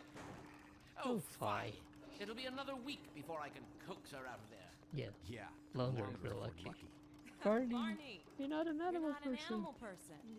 Yeah. Well, Gordon, go ahead. Slip into your suit now. There's a lot of notes here. Okay, let's go with this one first. Lab interactivity. In our choreo scenes, we have the player trapped for a bit, allowing us to focus on the characters and narrative. To accommodate different players, some deeply invested in the story, others unable to stand still for more than a second, we felt like we needed a constant stream of interesting details on screen. We scattered narrative elements throughout the environment, ensuring some were interactive, essentially toys for the player to tinker with. In some cases, we embedded further storytelling into these, like the cactus mini teleporter hinting at the upcoming teleporter failure. It was a delicate balance. Too much visual interest could distract players from the core of the scene. Ultimately, Kleiner's lab played it safe with interactivity, as it was the first major choreo scene. Later, in Eli's lab, we explored it more deeply, ensuring the characters themselves paid attention to what the players were tinkering with. Don't worry, I won't look.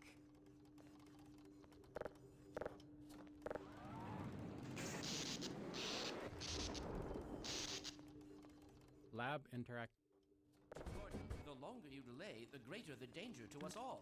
I think if you overload this or something, it's going to break. No? Let's get a move on.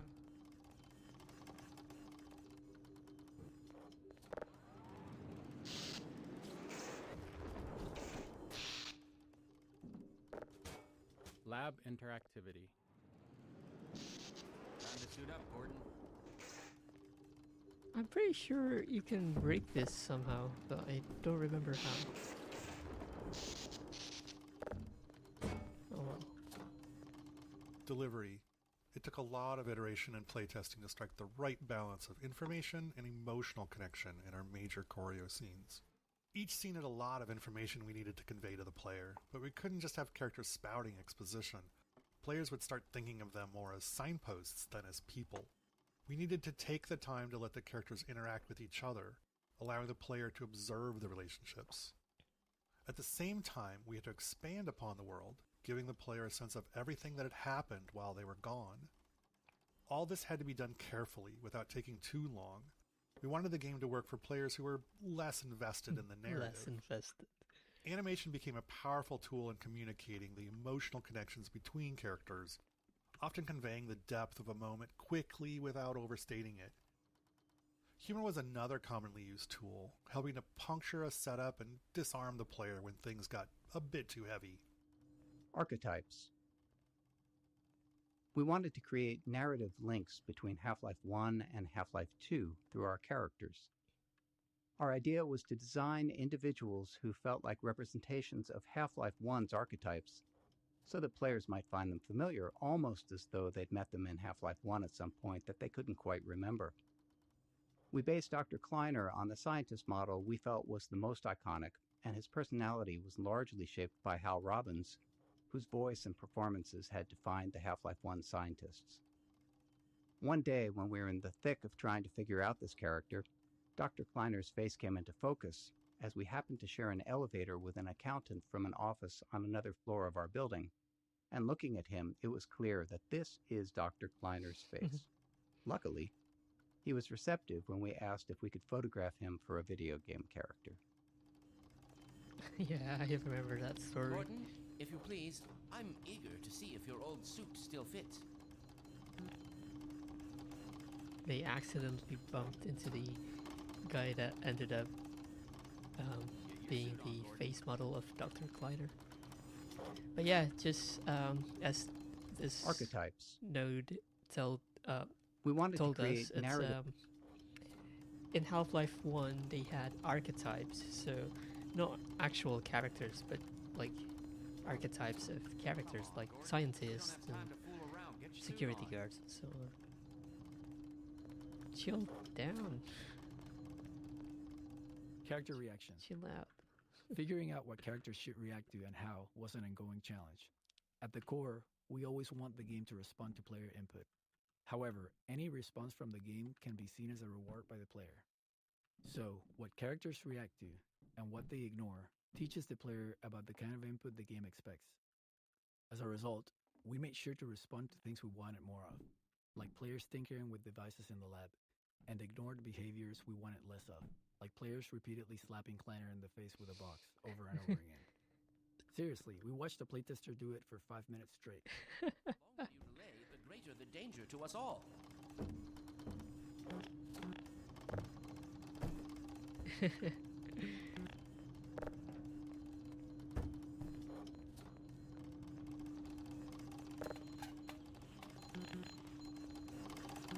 your suit on, Gordon. Tone. Setting the right tone for our characters and their dialogue was critical. We aimed for a respectful, almost pleasant style of interaction with the player, while avoiding anything that felt too subservient. This balance was especially tricky with Alex, who needed to support the player without compromising the strength of her character, something we felt was crucial for players to respect her. Her relationship with Eli was a core driver of the player's motivations, so it was important that players liked her and wanted to help her.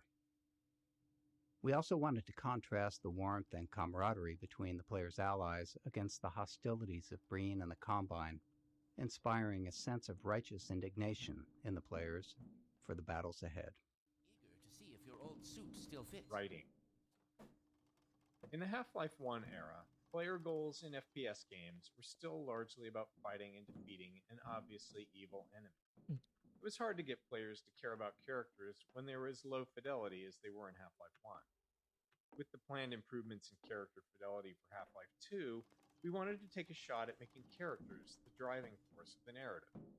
Our goal was for the player's motivations to align with those of our characters, for the player to care about these people, their hopes and fears, and to want them to succeed. With this in mind, we were able to assemble our approach to character and dialogue. We would create a set of characters who liked and cared about each other, hoping that the player would feel the same. These characters would interact in a way that felt inclusive, like a group of old friends who see the player as one of them, just someone who's been away for a while. If the characters demonstrated realistic emotional connections with each other, we believed we could build an emotional connection with the player as well. Yeah, in Half-Life 1 you just, see a scientist here and there telling you to, oh, you should go here and do this, do that. We don't have time to fool around. Get your suit on. Yeah, in Half-Life 2, you actually have characters that you see in one place and then another, and it's the same character. Animation. Constructing believable human motion for our characters out of many discrete layers of animation required a lot of technological iteration.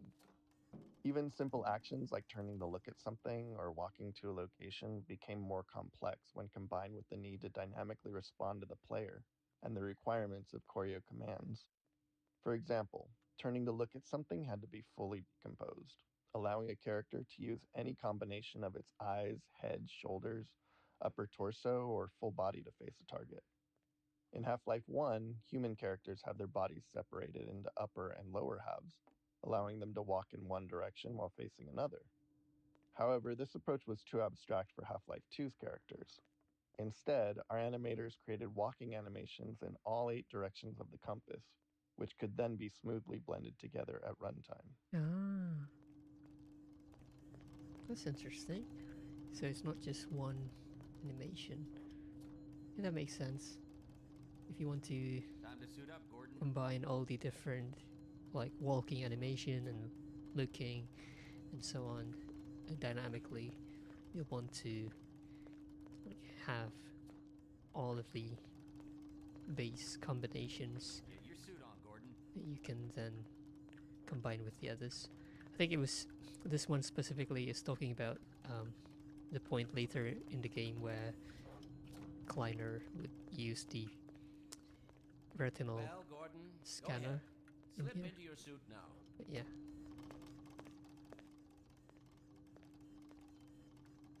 Voice actors.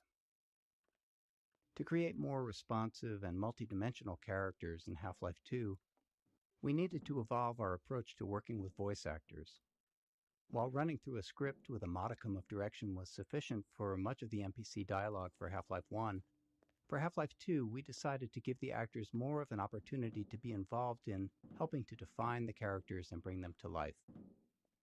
We provided much more story context to the actors, showing them the game world, the environments their characters inhabited, and the other characters they interacted with. We sought actors who could take all that information and synthesize it into their performances to elevate their characters beyond what we had imagined. We held multiple sessions with the main actors, allowing them to digest and build upon their characters over time. For scenes where characters are interacting with each other, we'd often cue an actor with performances from other actors in the scene to create a better sense of connection and flow. Though we'd arrive at the studio with a script and a plan for the recording session, we made sure that the actors felt empowered and had the space to bring their own ideas to the character and performances. Having animators attend the voiceover sessions also proved critical, as they were responsible for stitching the characters' dialogue together with physical actions and expressions to form the resulting choreo scene. Often, animators found that their plans for how a scene would play out evolved quite a bit after working with the voice actor. That's interesting. So they also iterate these scenes as well with the voice actors.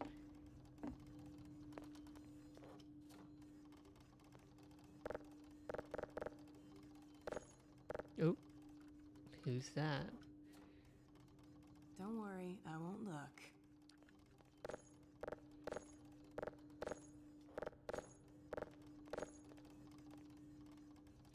Okay. Are we ready? Let's go. Well, Gordon, Yeah. slip into your suit.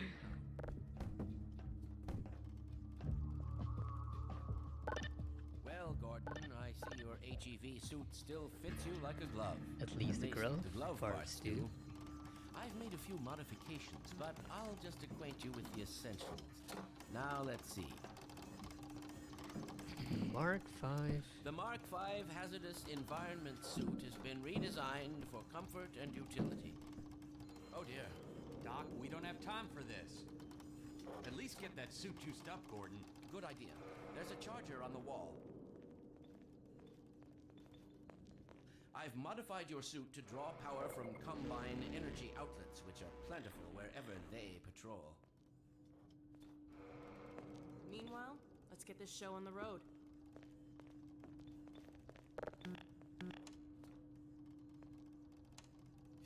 Look at that.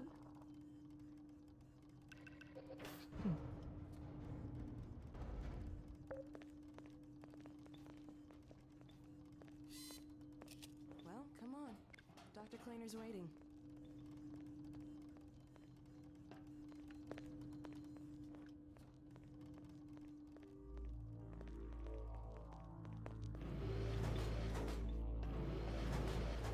That music, yeah.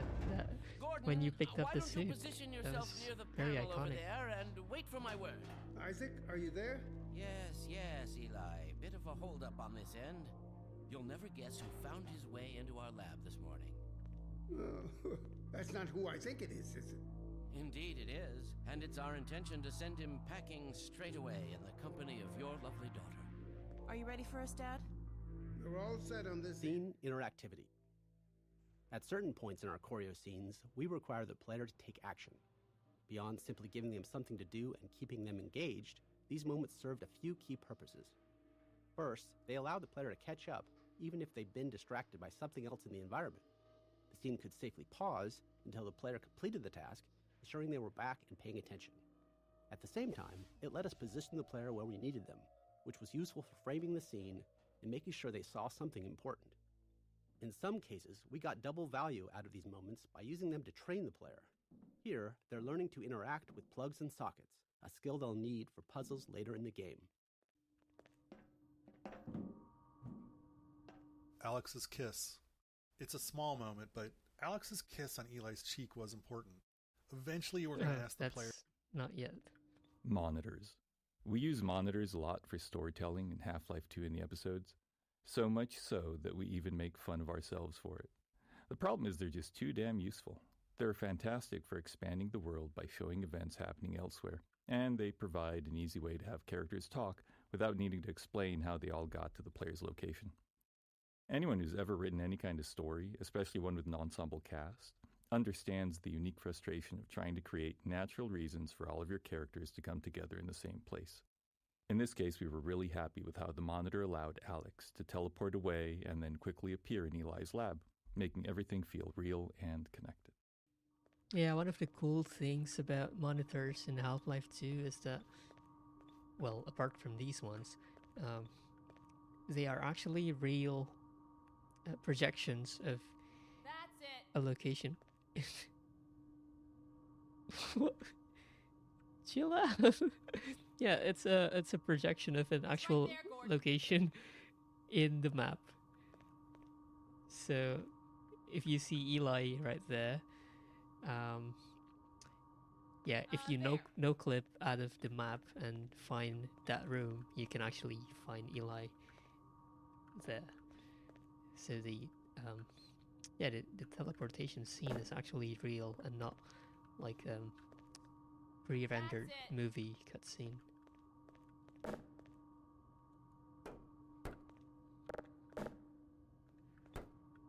Uh-oh. It's clipping through. It's right there, Gordon. Can we throw it? Yeah. You gonna let Gordon throw the switch? Gordon, go right ahead.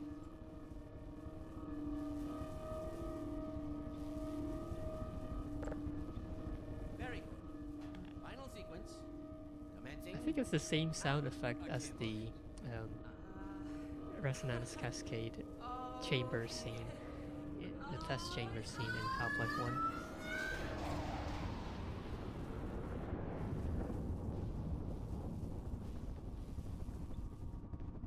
Well, did it work? See for yourself. Hey, Doc. Thank goodness. My relief is almost palpable. Fantastic work, is it? Well, I can't take all the credit. Dr. Freeman proved an able assistant. Let's go ahead and bring Gordon through now. Right Good you job, are. Speak to you Gordon. again in a few Throwing that switch and all. Good job, Gordon. Throwing that switch and all. I can see your MIT education really pays for itself. All right, Barney. Look at that Gee, thanks. shit-eating grin. As soon as you're in position, we'll send you to Eli's. And not a moment too soon. Alex's kiss. It's a small moment, but Alex's kiss on Eli's cheek was important. Eventually, we're going to ask the player to save Eli, and we want them to care about him. To build that emotional connection, we needed to show the warmth and affection between Alex and Eli. We didn't want to oversell it with dialogue or make it too big of an event. It had to feel genuine, not performative.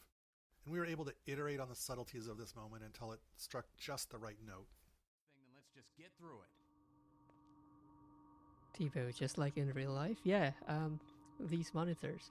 I think it also makes it easier actually for development, as opposed to using like pre-rendered video files, because in cases where the player takes a long time to proceed, like in this one, instead of having to, you know, time it just right and like switching to different video files, you just have the actual characters rendered dynamically.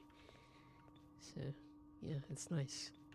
Okay, I don't blame you for hesitating, but if we're gonna do this thing, then let's just get through it. He's mad. Initializing in 3, Oh. 2, 1. Barney, if you'll be so kind. Good luck out there, Gordon.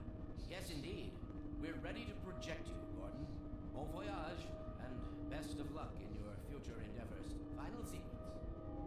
What the hell? What is it? It's your freaking head humper. Mars, heavy, no down. There he is. Is Lamar with him? Forget about that thing. He's coming through, Dad. What's going on here? I'm not sure. It seems to be some kind of interference. Gordon, stay put. We'll get you out of there. Something's drawing him away. I love this effects. Who are you? How did you get in here? Hey, he's back. I'm getting him out of there. Oh, kill your heart. I wish I knew. I'm encountering unexpected interference. Don't worry, Gordon. There he is. Listen again. The man I saw. I'm all but certain it was Gordon Freeman. It is. Ah! He didn't come through. Behind you.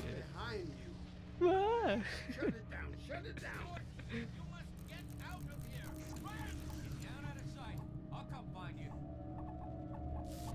I think Kleiner's scream might be the same voice line from Half-Life 1, or maybe not, but I mean, at least, well, it's the same voice actor, so he could just easily record the line again. But yeah, that scream is just so iconic. To prepare for unforeseen consequences. Yeah, exactly. And it seems that Barney couldn't do the job of just throwing that switch and all, after all. But obviously, no, it wasn't Barney's fault. It was because of Lamar. But yeah, it's interesting though, because if Lamar didn't mess with the teleportation, we would be skipping like one half of the game. Well, maybe not half, more like a quarter of the game, I guess.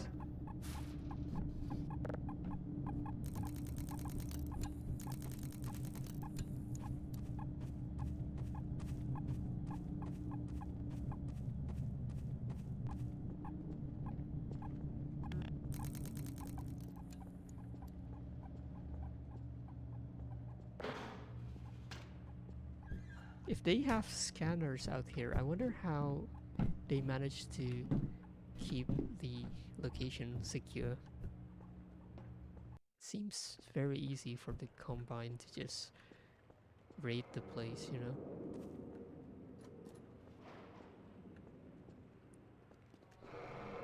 Hey, Gordon! The Citadel's on full alert. I've never seen it lit up like that. Oh, look at Get that. out of City 17 as fast as you can, Gordon. Take the old canals, right? They'll get you to Eli's lab. It's a dangerous route, but there's a whole network of refugees, and they'll help you if they can. I'd come with you, but I gotta look after Dr. Kleiner. Oh, and before I forget, I think you dropped this back in Black Mesa. Ooh. Good luck out there, buddy. You're gonna need it. Thunk.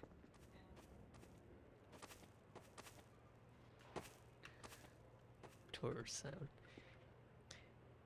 Diva, Lamar is on G-Man's payroll. Yeah, I think he's secretly... Maybe he's the so-called employer, actually. What if, you know, what if G-Man works for Lamar? Phonium extraction. Another critical tool we built into FacePoser was the phonium editor. It processed the voice actors' dialogue lines and extracted phonium to generate basic lip sync animations for our characters. For the hero characters, our animators use this as a starting point to create high-quality custom animations for each dialogue line, incorporating full facial animation. However, in a dynamic choreo scene, the animators wouldn't know exactly what the rest of the actor's body would be doing. This meant it required careful layering of choreo commands and timings in FacePoser, while still maintaining the actor's ability to dynamically respond to the player. Okay. Oh, that weapon pickup sound. Swoosh.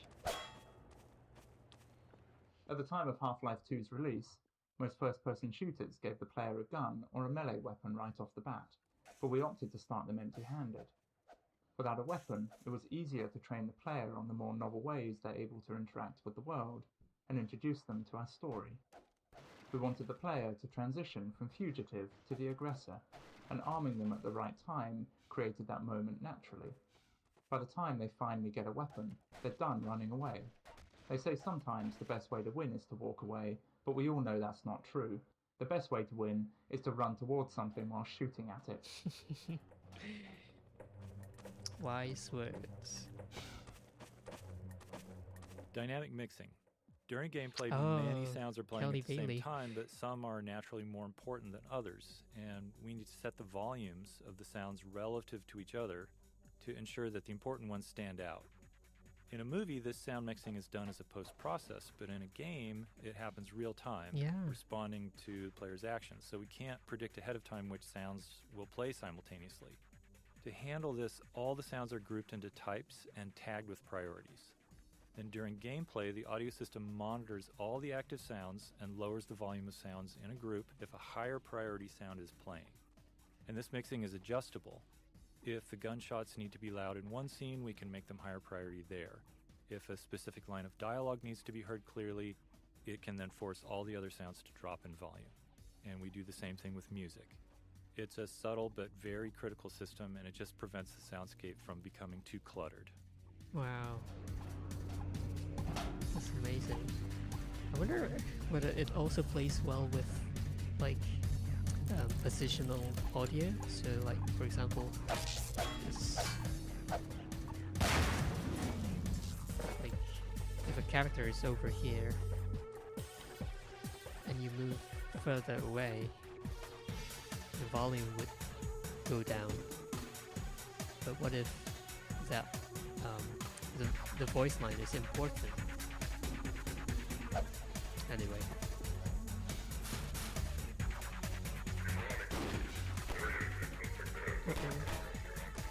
Bullet audio.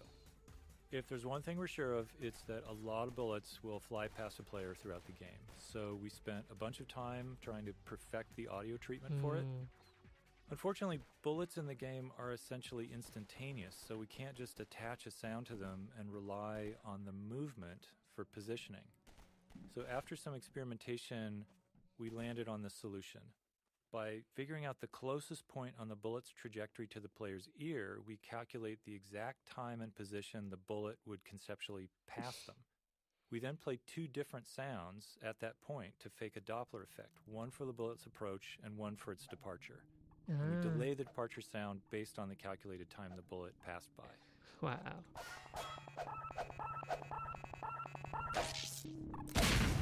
That's cool.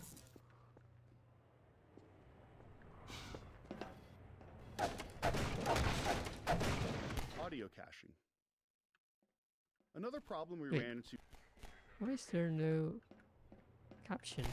Audio caching. Huh. Another problem we ran into was the sheer amount of audio in the game. With all the gameplay sounds, music, and dialogue, we had too much audio to be able to store it all in memory. Memory was at a premium in 2003.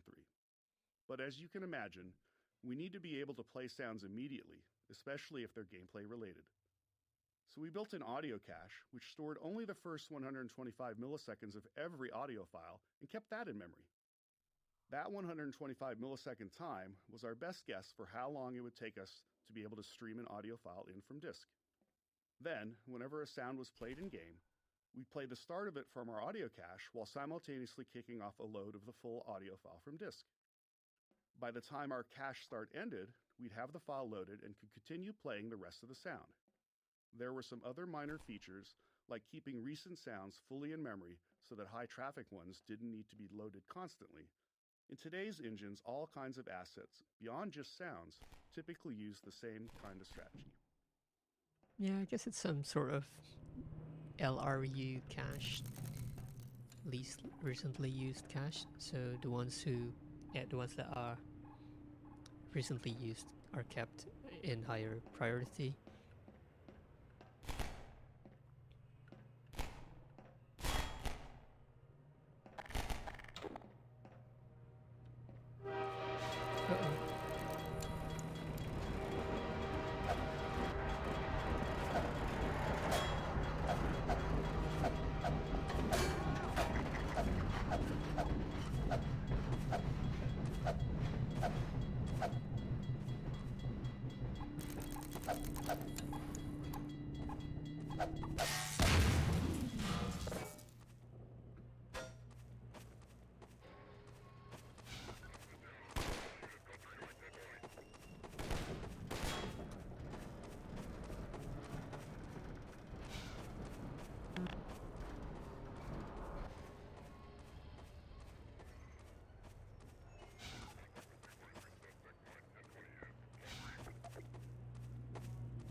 Physics sound.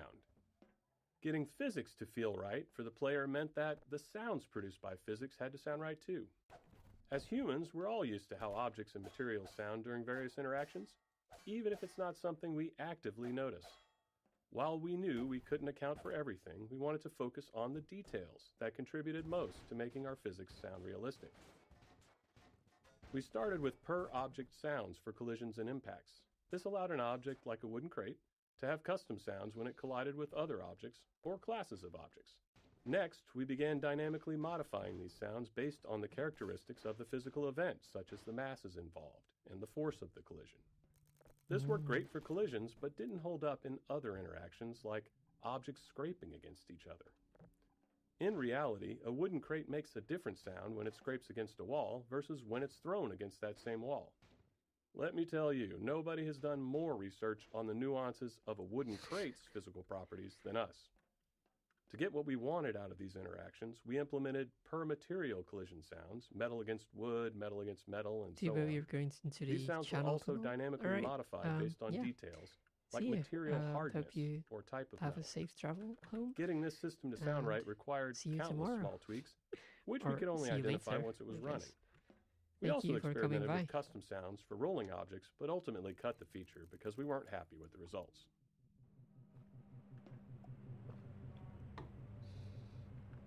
Physics sound. Getting physics to feel right for the player meant that the Yeah, I missed the last bits, but I think I get the idea. Yeah, it's unfortunate that we cannot fast forward or like play this at twice the speed.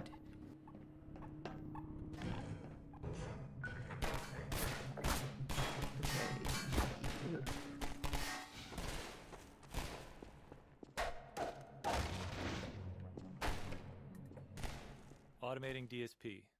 All the sounds the player hears are processed through our Digital Signal Processing System, or DSP. And this just refers to how audio is altered to reflect the environment the player is in. For example, the same sound will differ when heard in a parking garage, a small room, outdoors. In Half-Life 1, we manually placed invisible nodes throughout the world to define these DSP settings for each space. For Half-Life 2, we knew that manual placement was just going to be way too time-consuming, especially since we wanted a larger game, and we still only had one audio person on the team. So we built a system that automatically determines the DSP settings around the player in real time. It does this by analyzing the space around the player, assessing the volume they're within. It examines the materials that make up the environment, basically. And then the system matches that space to one of the 25 hand-authored basic DSP types. We adjust some parameters, and we create the fully detailed DSP that modifies the sounds the player hears. Wow, that is amazing. So, I guess, yeah, when it's more like a tunnel or like this corridor, like, I guess it's dynamically calculated that it should sound like you're in a corridor. That's interesting.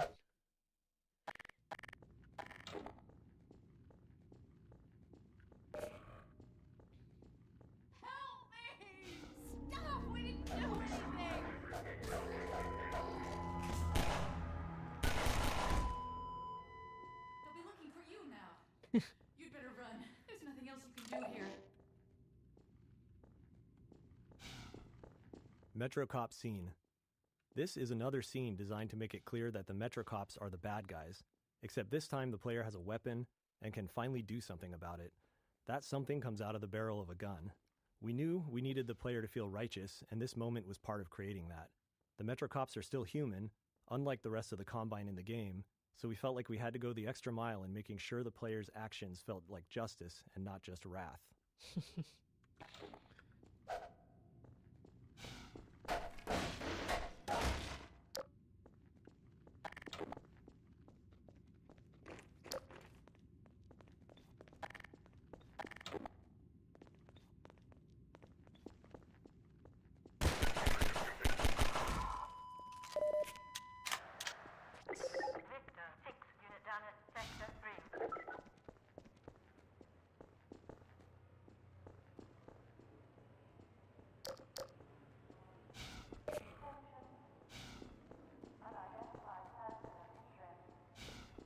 I love the Overwatch voice.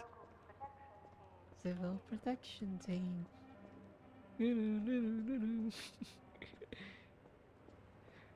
Oh, this is another moment where we see the Citadel, I think.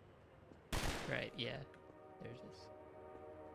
Oh, I think this is also specifically made so that... Staircase. There are situations throughout the game that stem from simple and quite straightforward design goals, and this staircase features two of them. The first was to frame the Citadel as it awakened, showing the player they stirred up the hive. The second was to showcase our ragdoll system. While it's standard now, in 2004 it was still a novelty to see bodies tumble realistically, and stairs provided a perfect stage to make that happen. Yeah, I was about to say that I thought this MetroCop was not supposed to come down the stairs so that it can actually demonstrate the ragdoll system, but I guess let's see it for ourselves. MetroCop scene. This is a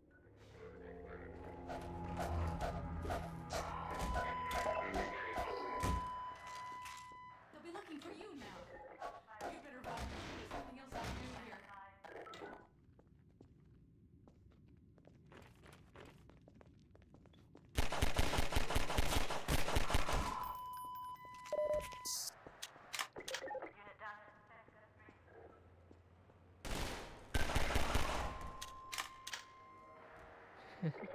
staircase.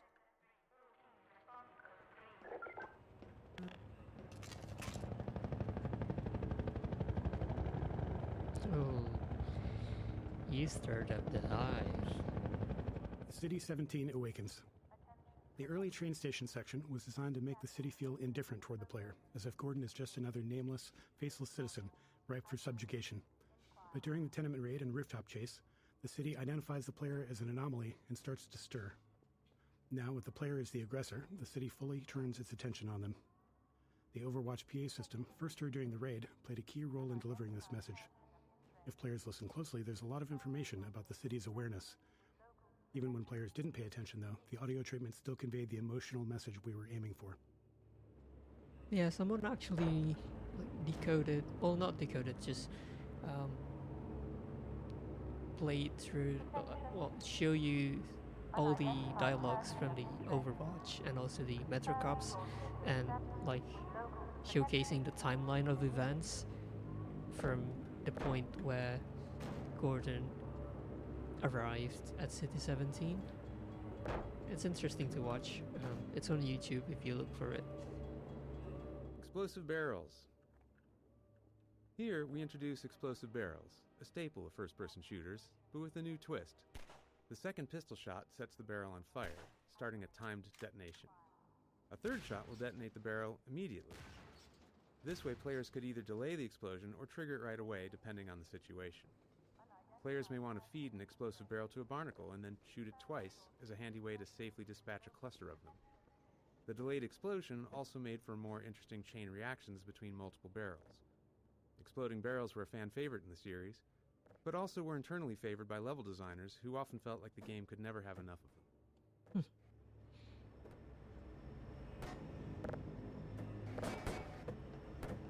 Attention protection team. Static invasion program in this community. Response isolated. Inquire. Attention, Civil Protection Team.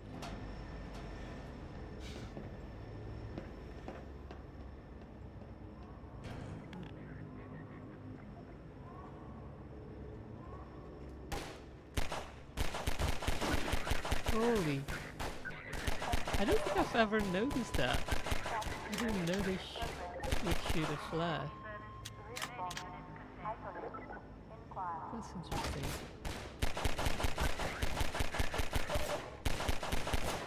Oh shoot.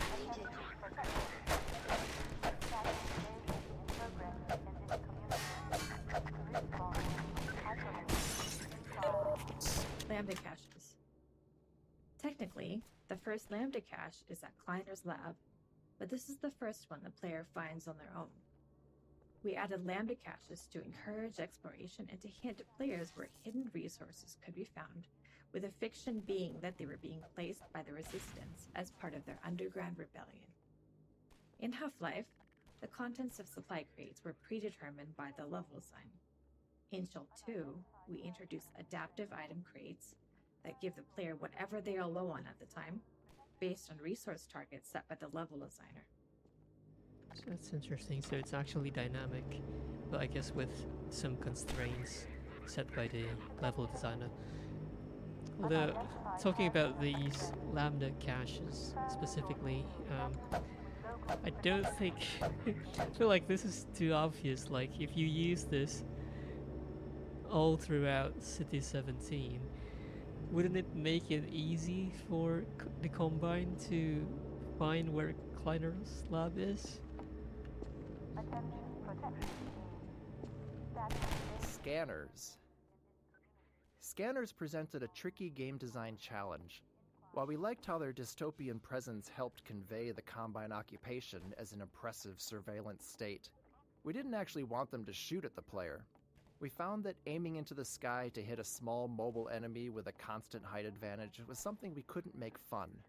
Since we loved their role in the story, we decided that in combat, scanners would serve primarily as eyes, alerting nearby enemies to the player's presence, a feature we reinforced with sound effects from the soldiers. Beyond that, they'd only be able to harass the player with bright lights and occasionally dive bomb after taking enough damage.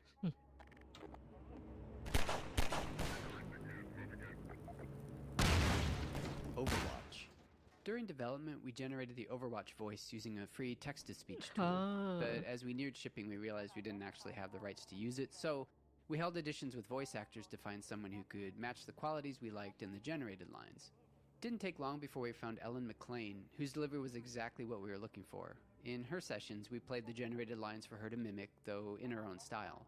She was a bit sarcastic at first, given that she was being asked to replicate such a robotic delivery, but years later when she returned for her iconic role as GLaDOS in Portal, she'd found a way to creatively integrate that tone into her performance. Hello, and again. Welcome to the Aperture Science Computer Aided Enrichment Center.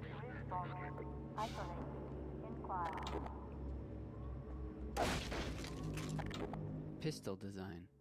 The standard pistol is the workhorse of the game, functioning not only as the first range weapon you learn to use, but also as a method to interact with physics and destructible objects at a safe distance for the entirety of the game.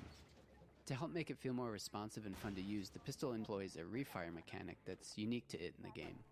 The gun will fire as fast as the player can click their input button, meaning that they feel an instant response to their input, and the faster they can click, the faster they can shoot. Oh, nice.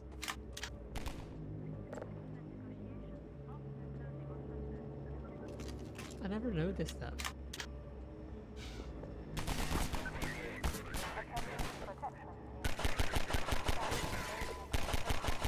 I mean, I guess I do, but it's just that I thought there would be at least a minimum delay to it, but I guess not. It would be interesting to see how it works with an auto clicker.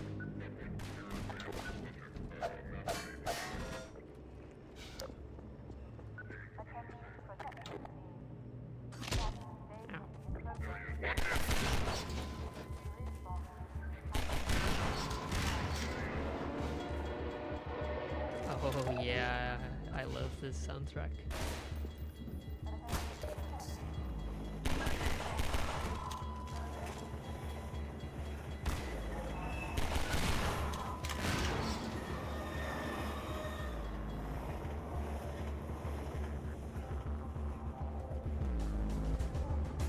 Shatter glass. When designing early levels where there are fewer mechanics in the player's toolkit, we found that it's just as engaging to spotlight new technical features instead, as we did here with breakable glass. For the shattering effect, glass was divided into a grid of small squares, allowing us to track which were intact or broken, and to blow out larger sections once enough squares were no longer connected. Each square was rendered with a unique texture based on the status of its neighboring squares, creating the sharp, jagged edges between broken and intact glass. While breaking glass is now commonplace in games, it was something we hadn't seen much back when we were making Half-Life 2, and we're incredibly happy with the level of fidelity and dynamicism it brought to the game. Nice.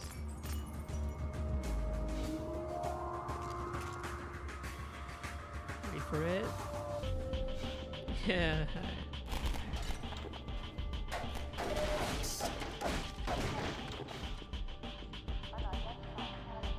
Helicopter Peekaboo.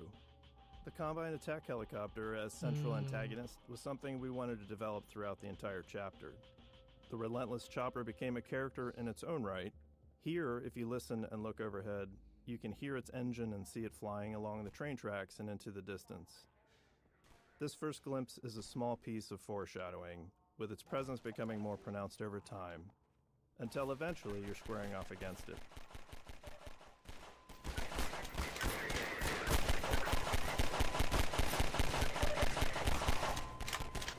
Holy, I think Iterative passes. they just keep spawning. Some chapters of the game, such as the on-foot sections of the canals in Ravenholm, were developed in multiple passes by different cabals.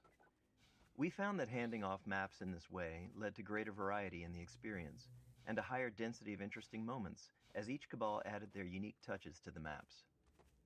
In the on-foot portion of the canals, the first pass established the art direction and the player path, along with the broad strokes of the experience and some major beats. But the team-wide alpha playtest identified insufficient tension and a somewhat monotonous experience here. In our second pass, we returned to the map solely focused on creating that tension and greatly increased the density of moment-to-moment scenarios. Ah. I guess at that point they added the train, maybe?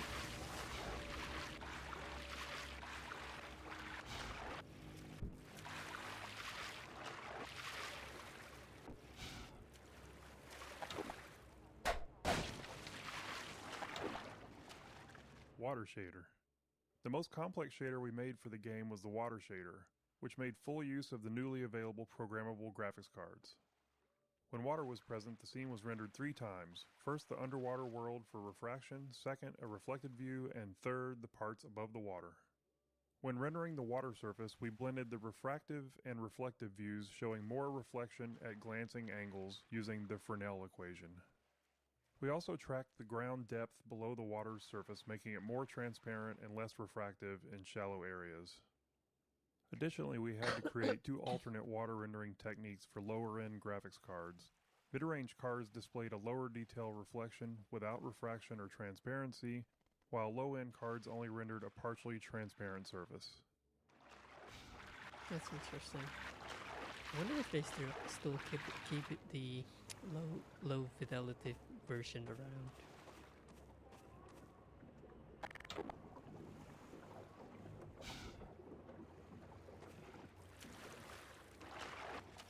Interstitial scenes.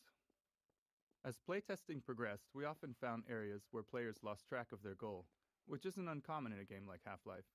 To address this, we added smaller interstitial scenes to help guide players along their path and reinforce their objective. After finishing the bulk of development on our larger choreo scenes, like Kleiner's Lab, putting these smaller scenes together became relatively straightforward. We discovered that using characters in these moments worked much better than relying on passive storytelling, or even some sort of reminder you'd find baked into a pause menu. Yeah, these days, games like to have, like, the objective up in the HUD, like, making it too obvious, and also, like, breaking you out of the immersion. So, yeah, I don't really like that.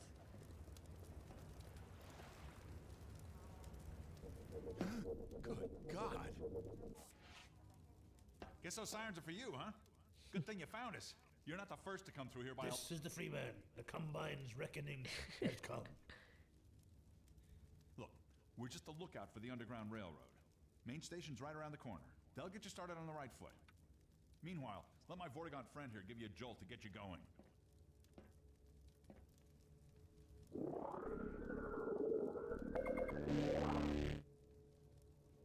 That's it.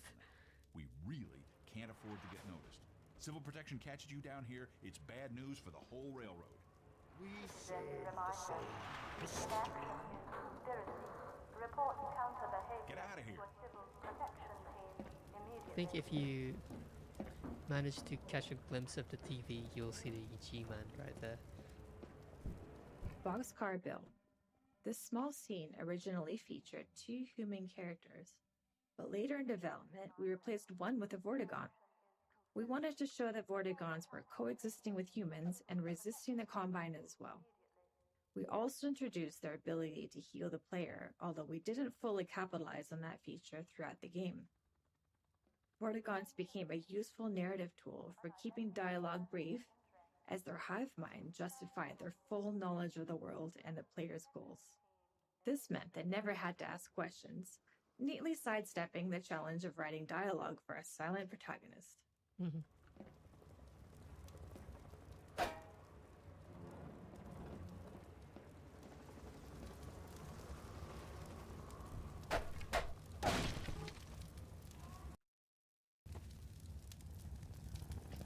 Alright, I think I'm gonna have to end the stream here.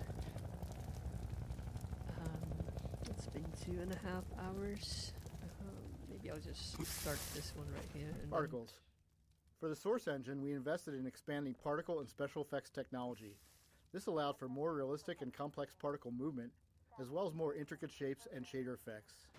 In particular, adding bump mapping to our particles features made a huge difference in the volumetric look of them.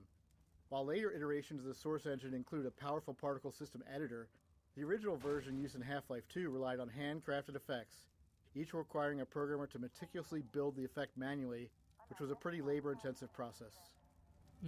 That's interesting. With local protection team immediately. Yeah, anyway, yeah, I think I'll continue this later in the week. Not sure when, but I'm thinking I might also, just to mix things up, just so it's not boring, I might play something else. I'm thinking of playing the Dead Space remake, so maybe either that or the System Shock remake. But yeah, I'm gonna switch between that and Half-Life 2, because, you know, this playthrough, I don't know if it's gonna take longer or faster than a typical playthrough, because I don't need to be very immersed in the story, but also I have to play these developer commentaries that I'm not sure if there are going to be as many later in the game. So yeah, it really depends on how many of these things we encounter later.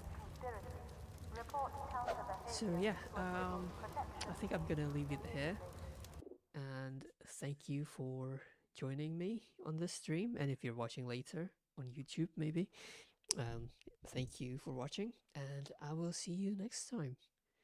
Bye bye.